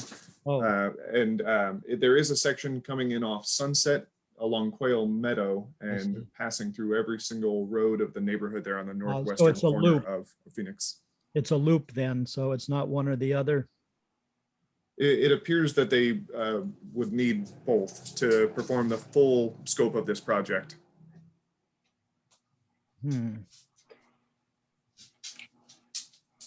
Trying to home in on this. Yeah, what I was suggesting is they come in on Quail Meadow and then just come along. But I see they served those houses on Kruthoff also. Yeah, well, I think you need some serious talk about what it does to the pavement before we just automatically grant this. Yeah, I think this needs to be, honestly, I think before we even make a motion, I think we should get some better language and bring that back to the board for approval. I mean, I think we really do have to get this lined up exactly the way we want it in an agreement. Yeah, I agree 100%.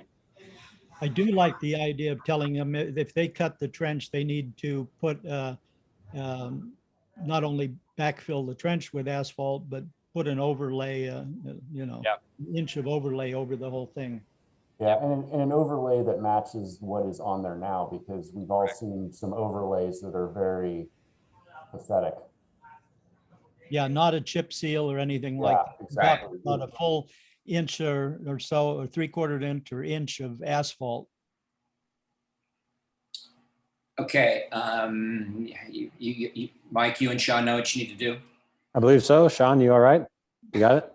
Yes, I'll return to the communications with SMUD on this. Okay, and we will push them to give us a excellent product at the end of the work.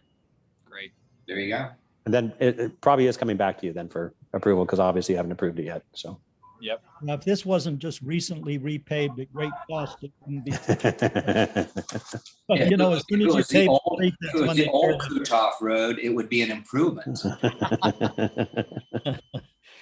Yeah. Okay, so continued indefinitely until we have a better sense of, what the options are. Thank you. 8.7, the discussion of possible action on award of bid for construction of Strang Park. This is what I've been itching to hear. This is a fun one to finally bring forward. It's fun to get these things going. We received the land for Strang Park from Sacramento County in November 18, 2018. We started planning for the development of the park right after that. You, as a board, identified funding sources for that park in 2019, and then we developed the plans for the park with and the help of Verde Designs. We did receive bids for the construction of Strang Park. We received them on February 23rd, 2021. We received 3 bids from licensed and bonded contractors.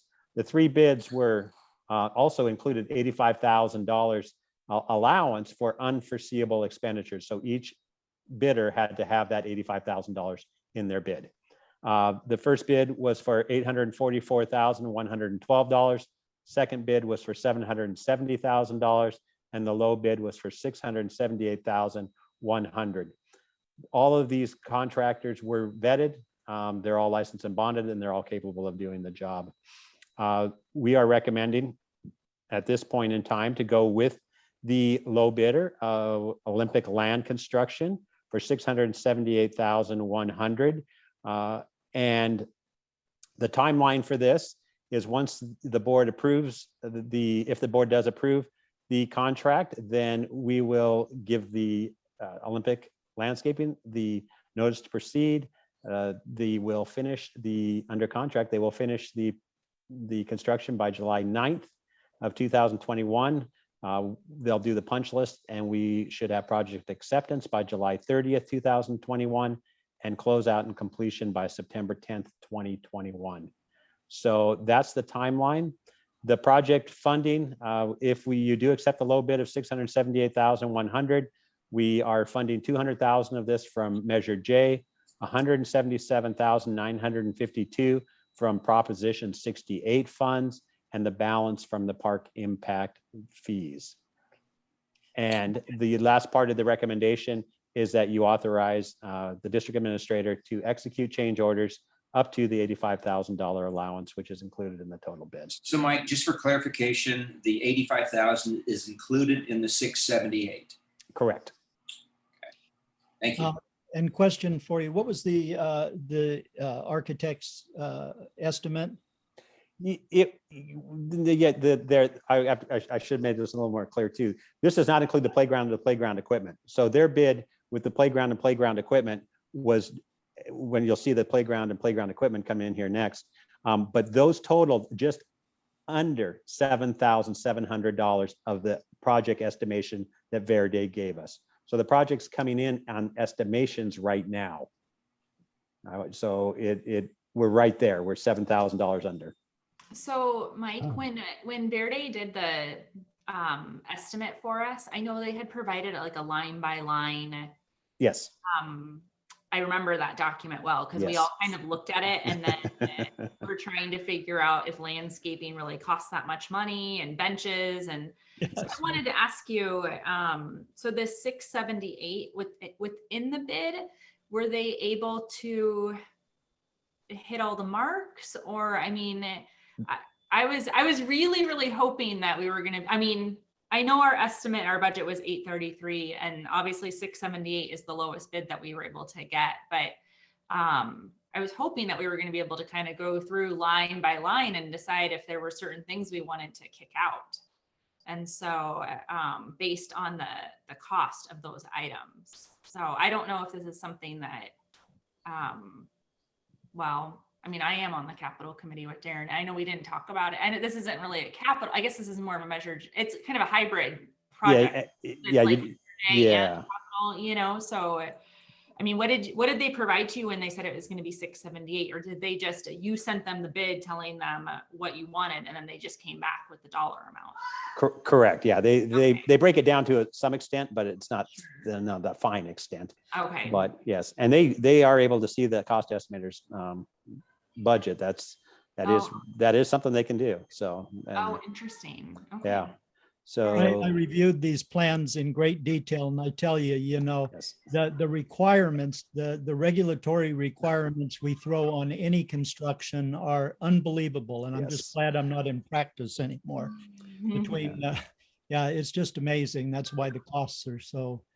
Mike, on these bids, do we, so, you know, the one that we're to Olympic Land Construction, have we reached out or asked for any referrals or looked into any projects that they've done to see, you know, what the work that they do? Yes, they have been vetted. They have done major projects, primarily with schools. But this is not a structure. We don't have any structures at all. So it really is within their wheelhouse. And that was kind of the nice thing about this project. We were able to go through basically a landscape contractor to do this work. And so without concrete and without lumber and all those other things, the bids come in, at least right now, reasonable. And I just wanted to touch bases about a little bit of the oversight on that. There are 2 board members on the oversight group, and Director Carhart and Vice Chair Irwin are both on that group. And they have spent time looking those things over as well. So it is not, I want to make clear, that's not staff. The board is actually directed very well for us to keep in contact and have board representation throughout this process. Mike, what were the other 2 unsuccessful bidders or higher bidders? What companies were those? I will have to pull that up. I didn't put it in the board report, and I just was. Well, that's okay. It's not. Okay, it is public record. If you're interested, I'm happy to dig it up for you. We can talk about that later. Just. I know we have a community comment, so Ian can. Greg, I don't need to cut the board off on the discussion, but. I had one more question as it pertains to the 85,000 allowance. So basically then, Mike, regardless of what it's for, if it's just one thing and it's going to cost 85,000 at the moment, you would have the discretion to make that decision. Is that correct? That is correct. And I'll explain a little bit about that. And I think we can kind of adjust around that some. If we're waiting monthly for these approvals, this project is not going to finish in any reasonable amount of time. Right. Now, if we want at least another board member to review that and nod with me, if you will, I'm happy to. I think that's a fair, or have Director Carhart and Vice Chair Irwin both maybe look at it and then nod with us and then go that route. And if it's something deeper that we cannot come to a conclusion, maybe then bring it to the board. I'd be in favor of that. Fine with me. Yeah, Sounds like a good plan. that's reasonable. Okay. So, And Mike, real quick, the playground equipment is separate from the 678 one? Yes, that- it's the next item, Yeah, it's the next item. Yeah. separate item. Oh, okay. So we have a community comment. I'd like to get to that. Ian, can you please ask Gwen if she's still there to address us? Yeah, I have Martha. So Martha, I just need you. I'm sorry, Martha. Yes. I just need you to unmute Martha, and then you can go ahead and make your comment.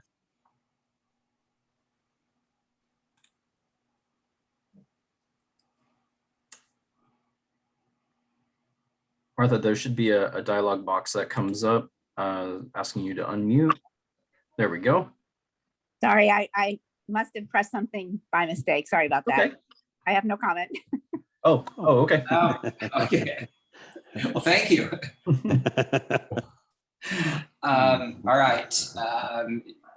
So we're in agreement on how to move forward with this. So can we have a motion made by someone? Can I ask a question? Tomorrow's my birthday. May I be able to make the motion to approve? Absolutely. Because this one is near and dear to my heart. I make a motion to award bid number BP number 21-101 to Olympic Land Construction for $678,100 for construction of String Park, excluding the playground equipment and installation of the equipment, and further authorize the district administrator to execute all agreements and contract associated with award, and authorize the district administrator to execute change orders up to the 85,000 allowance with the advice and concurrence of the bond oversight subcommittee. Director Carhart, that would be the bond ad hoc. I'm sorry.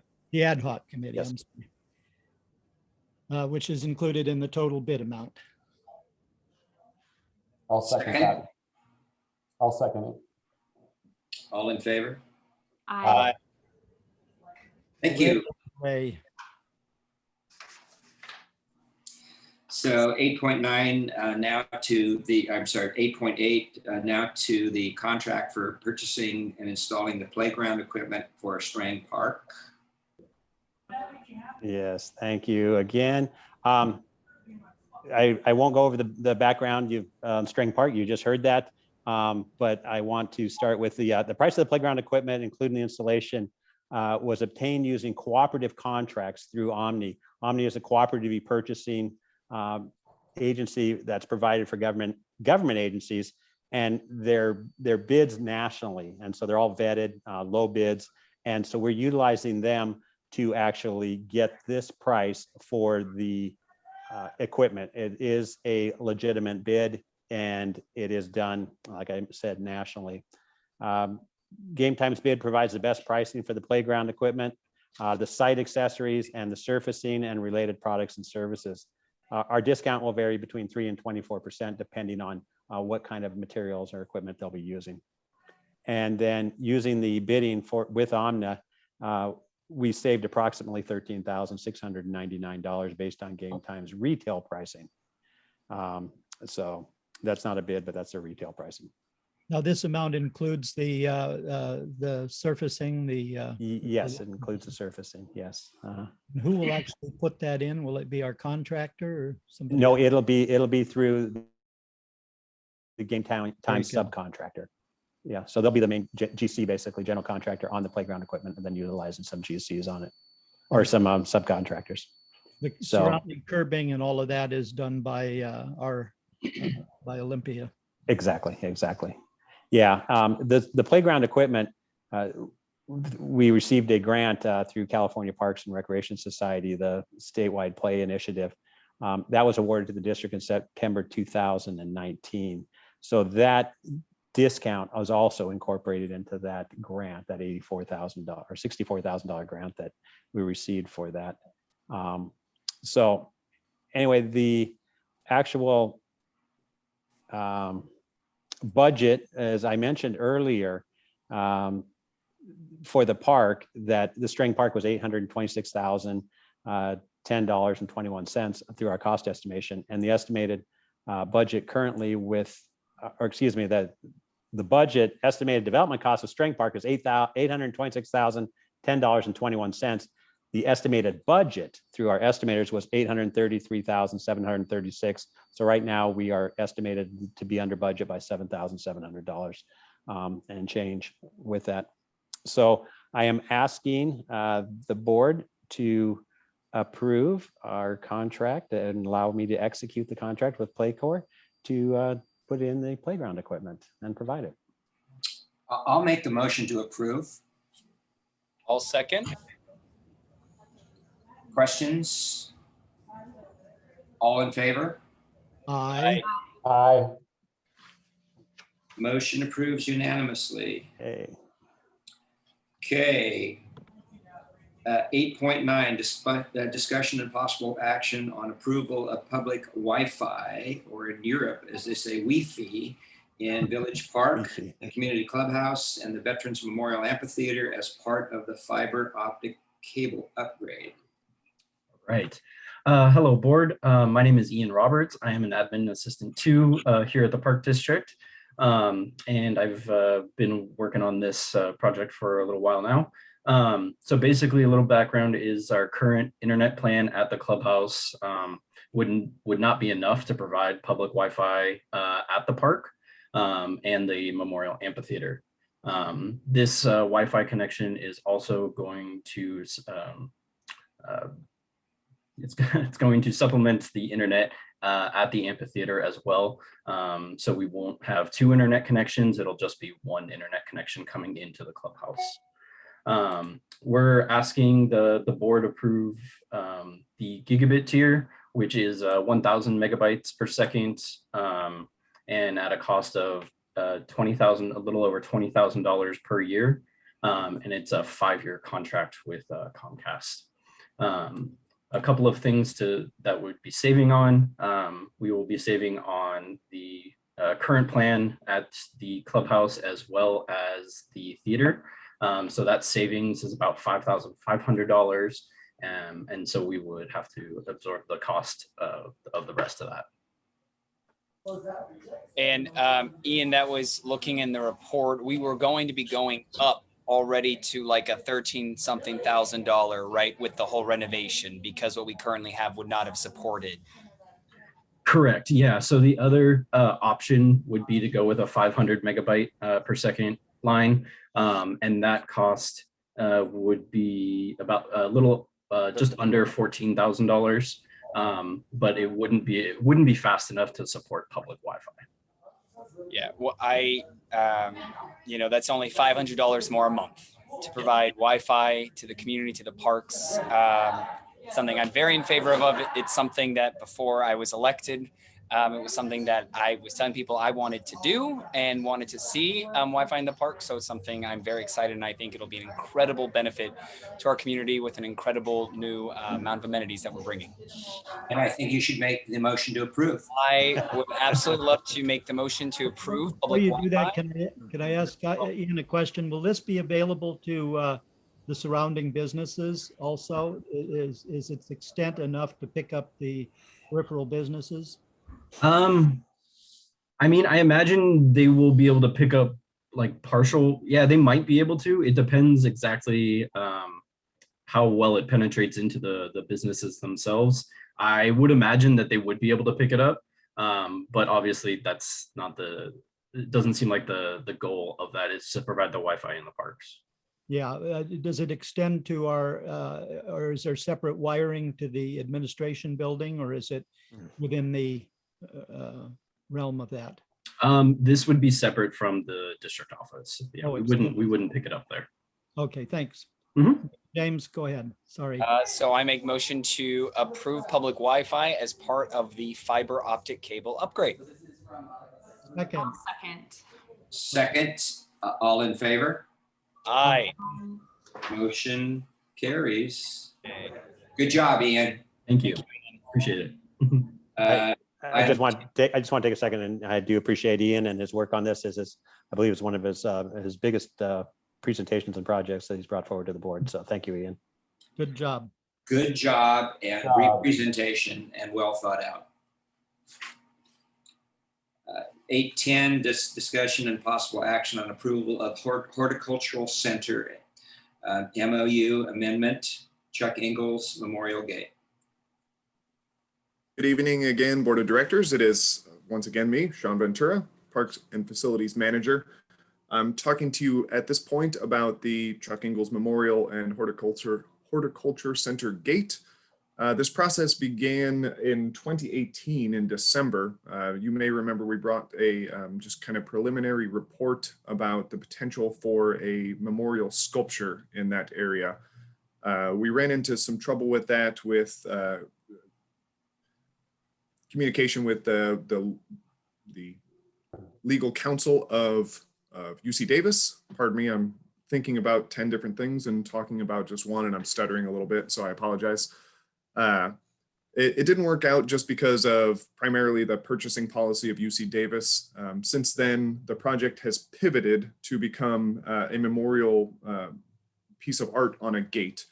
As part of this process, the MOU is being updated as it is becoming, it is ending in a year. So we're hoping to extend that MOU as well at the same time and include verbiage to outline rights of removal, requirements for maintenance, and ownership, overall ownership of the Gate in the Arts as part of that MOU update.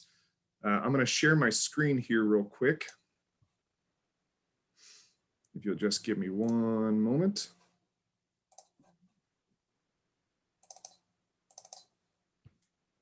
There you go. So this is the proposed gate. It will exist at, if you've been to the Horticulture Center, as you walk in the low water use demonstration garden, it will be almost directly ahead of you.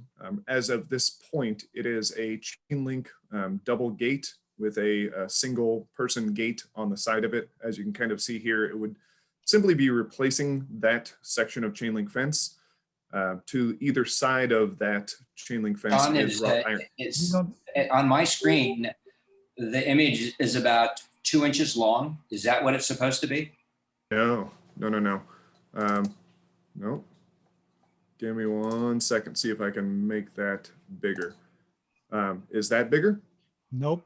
Sean, we are looking at the icon itself, not the photo open in the other program.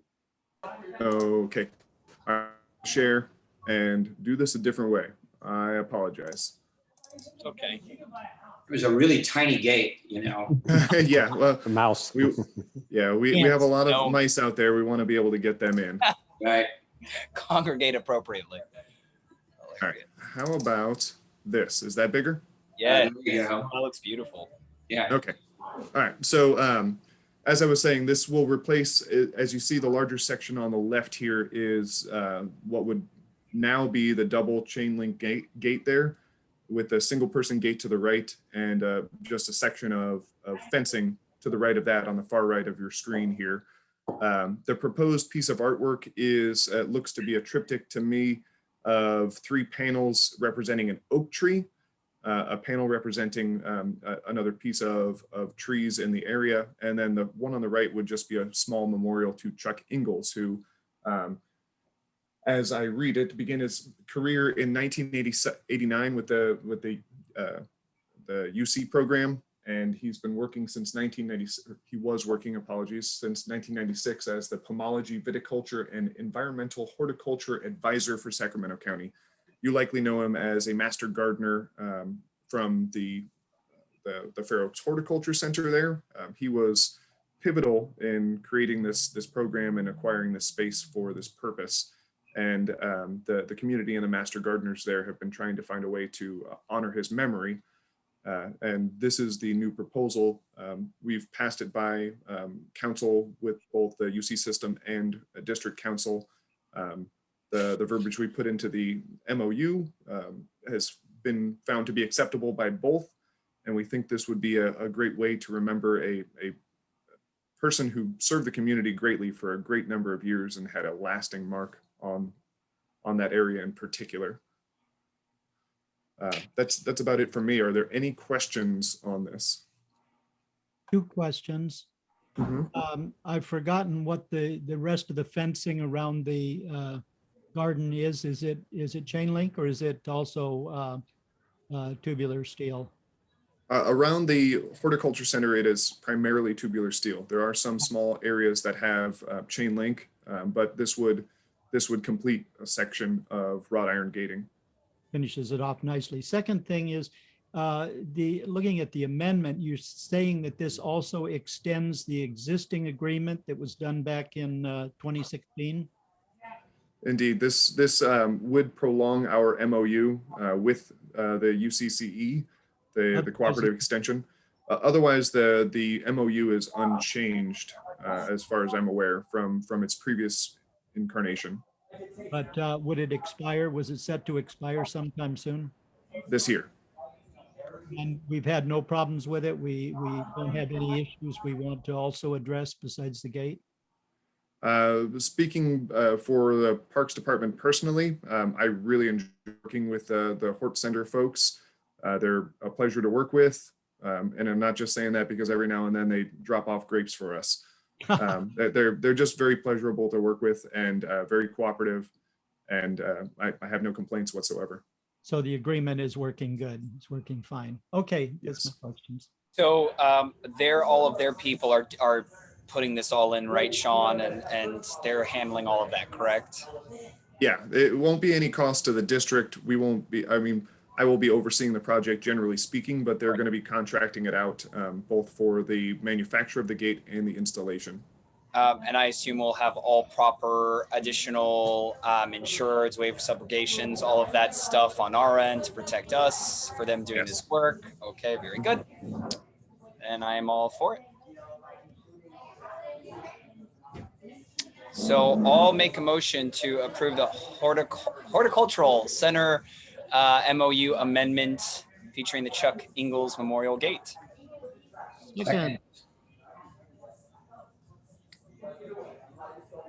I'll second that. All in favor? Aye. Aye. Motion passes. Thanks, Sean. Thank you, Sean. Another job well done. Yes. Okay, we're getting close to the end game. Items from the board of directors. Well, I guess I'll start.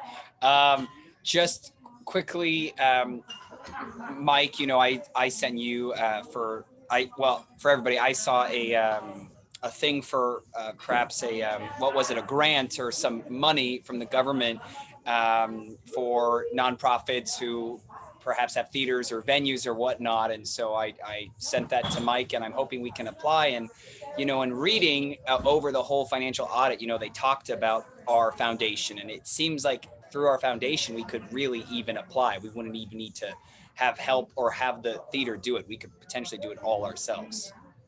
So just wanting, you know, you guys to look into that if you can and help pay for some of that stuff, right? Thank you. Yeah, we are looking into it now because there's another one, shut venue grant that we're looking into. So we're trying to make sure that they're not the same, or that we can apply for one and still the other. Great. Okay, I'm going to go around clockwise on the screen. So Darren, you're up. I don't have anything tonight. Belinda? Nope, I don't have anything either. I have nothing. Ralph? Well, the only thing I want to mention, I've had some discussions with Mike about my concern to spend bond money outside of the village area alone, because we're spending the bulk of it there. And one of the things that I really thought should be on our agenda is some improvements to McMillan Center. Not necessarily the tear down and rebuild with something big, but I'd like staff to start and Mike to start looking at how we might deal with that facility, which has always been problematic. It's old, and maybe it could be added to with a wing. Maybe it needs to be demolished, but I'd like to start seeing some. At least fix the restrooms. Yeah, yeah. I think we ought to reserve at least some money to deal with that facility. The idea of a big full service community center there looks like we probably won't go full blown there, but I think we do owe it to people to do something about that building. So that's it. Okay. Mike, you and Katie, Sean? Yeah, I got a couple updates here coming up. I'm going to let Chelsea Adams go first. So Chelsea, if you will. Give her just 1 second. Good evening, Board of Directors. My name is Chelsea Adams, and I'm a Recreation Supervisor here. Before I give my update, I do want to say a big thank you to Katie, Sean, and Mike for giving me the opportunity to work on the Proposition 68 Round 4 submission. It was a huge learning experience, and I really enjoyed it, so I want to say thank you to them. As you know, Prop 68, they did a Round 4 submission. We did apply. We did submit on March 8th, which was prior to the March 12th deadline. So kudos to us. I'm a big deadline person, so I was happy we got that done. We submitted again for the 3.9 million towards the Village Plaza Park renovation and amphitheater renovation project. As you know, these funds are not listed in the current projected budget, but the recommendation is that if the grant is received, then 3.9 million of the Measure J funds could be reallocated somewhere else for a different project. So we're crossing our fingers, and we should have a report back to you late summer 2021. So say a little prayer. We hope we get it. And again, thank you, Mike, Katie, and Sean for the opportunity. Great. If you have any questions, let us Fingers know. crossed. Yes. Thank you for your Thanks, hard work Chelsea. on that. That's a big chunk of money. Yeah. Yes, it is. Yep. And then I believe Sean has something. Yes, sorry about that. Hello again. I won't introduce myself this time. I will share my screen one final time, and I hope to do it correctly this time. So my brief update is just on the Phoenix Park Playground. This is the playground at the center of Phoenix Park, next to the quote unquote big dirt area out there. As part of our Measure J plans, we were hoping to put in softball fields there and update the area with parking and a new playground.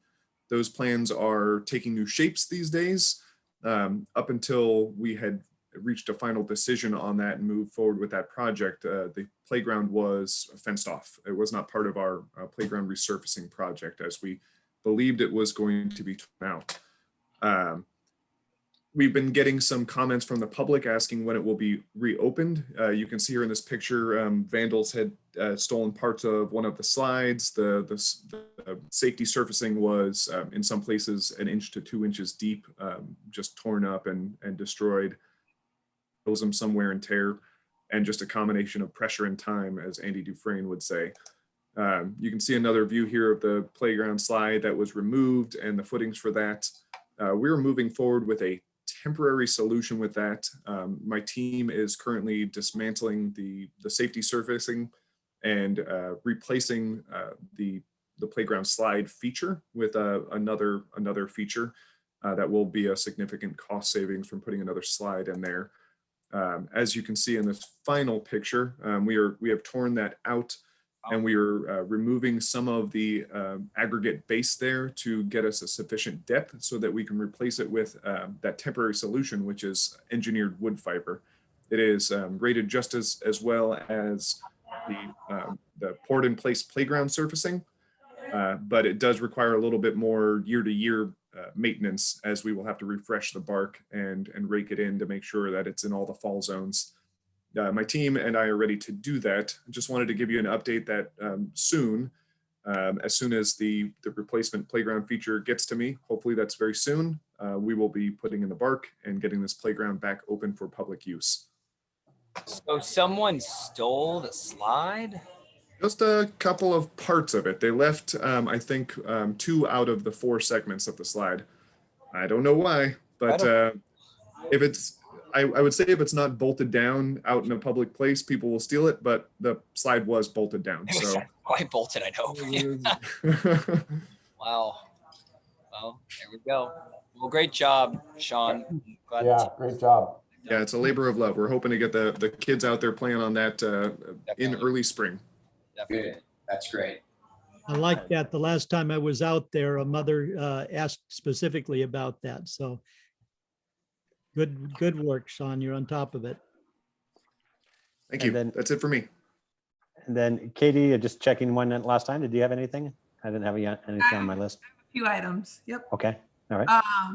I just wanted to let the board know we're moving into phase 4 for the cost recovery process, which is the beneficiary of service workshop. So we're almost done. There's only 5 phases. I say we're almost done, and I'm sure there's quite a bit more to the process. It's a lot of number crunching.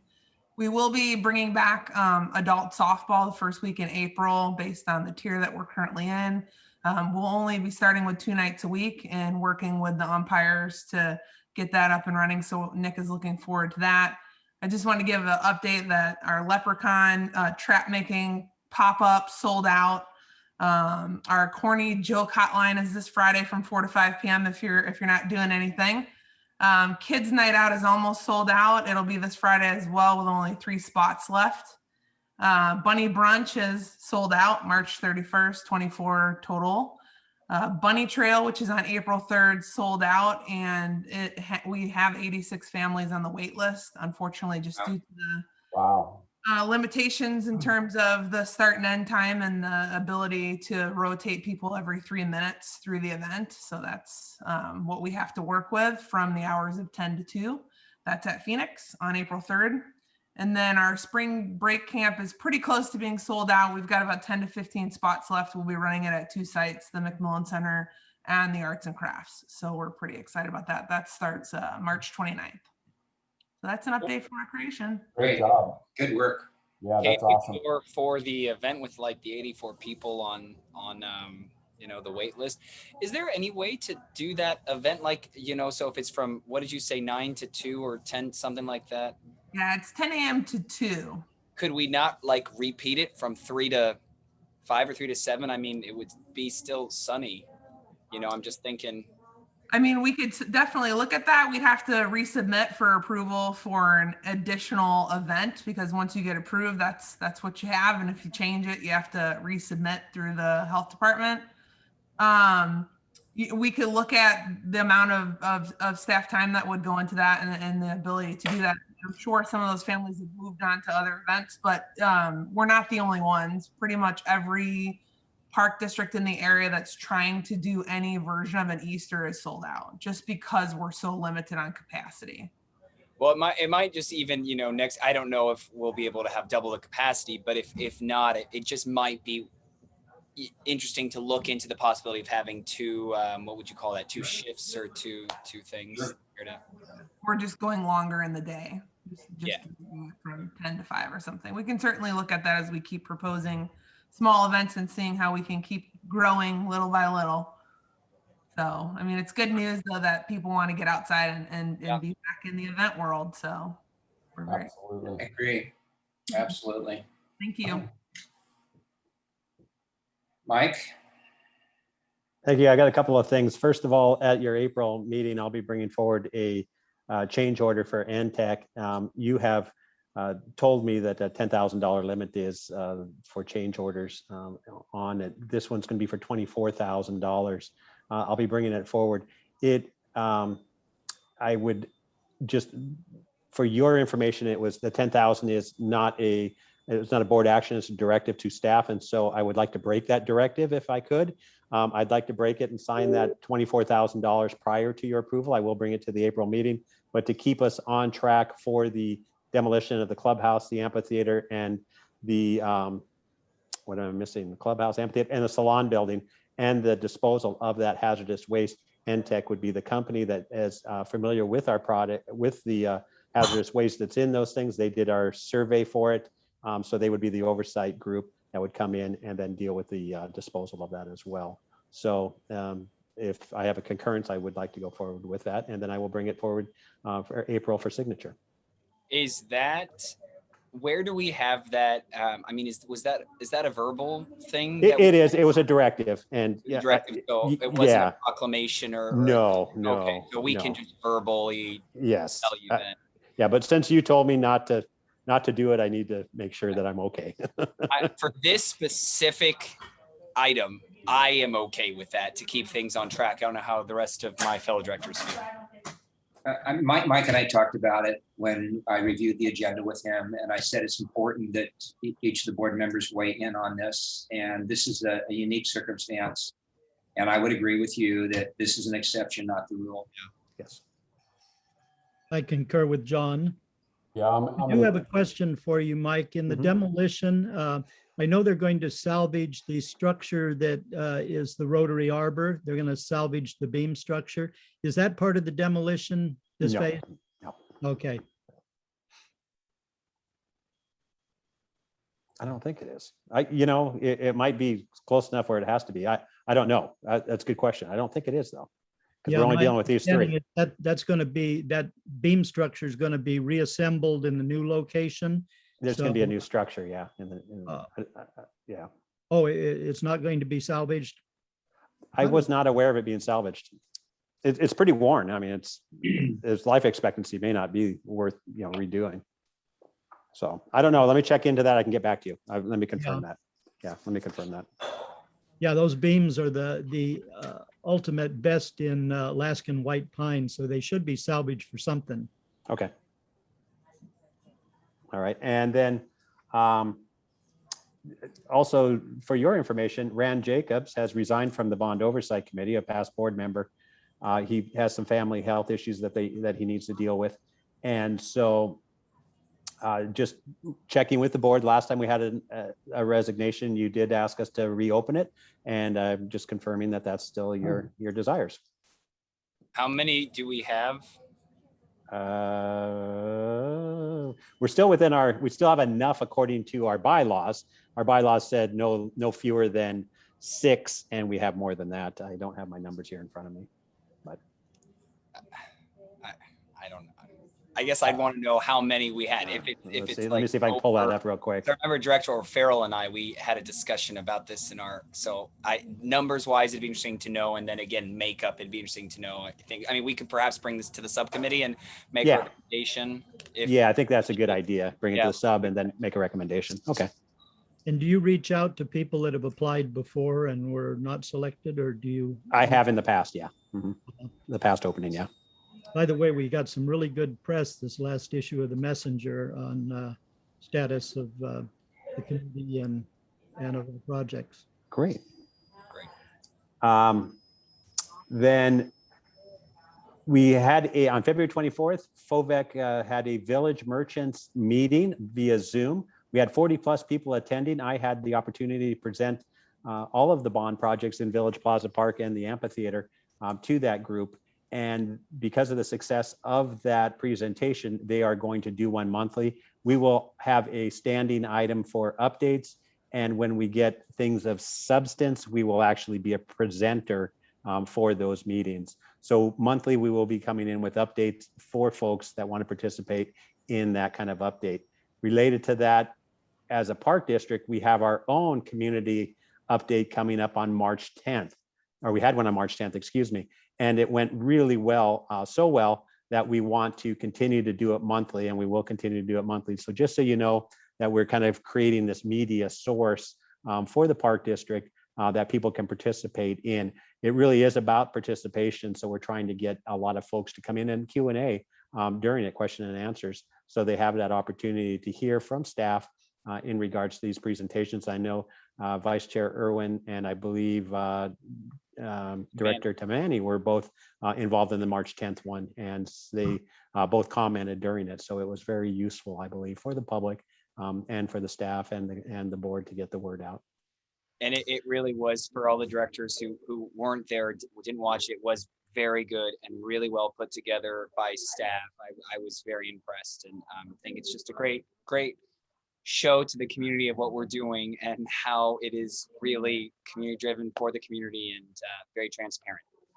That's great. That's exactly what I was hoping would happen. And thank you, Mike, for making it happen. Yep, thank you.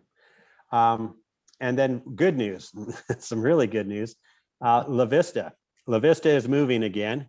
I have talked to the assistant superintendent, and we are now scheduled to go April 6th to the facilities committee of the school board, San Juan School Board, and present the options for our use or lease or purchase or whatever it's going to be for La Vista. And I would really like to have a board member participate, at least in attendance, and also be able to comment. So if Mike, you have a board let's say member. That's April 6th. April 6th, correct. Okay, I'm going to be out of town that week, but I would agree with you. It would be nice, Raymond, maybe if you could go, that would be good. Or whoever wants to go, but I'd love to participate. I know 2 of the board members. I don't know if they'll. And I know one of them too. I think as many board members that would like to go or can go should. I definitely would like to go, and without a doubt will say something. Okay. So it's great. Okay, and I will then keep you informed. If the board is, if Director Carhart and Vice Chair Irwin are acceptable, I will go ahead and brief them as well and get information from them and more stuff for the presentation. That'd be great. Will you send us a calendar invite too for that? Okay. How many classrooms / pickleball, indoor pickleball? The whole facility is a pickleball court. Ralph, you hadn't seen the plans for the community center? You know that. The Ralph Carhart gym. More likely it'll be a Ralph Carhart Memorial. And that is all I have. Thank you. Which, speaking of, isn't it, Ralph? It's your birthday tomorrow, isn't it? He is 71 years old.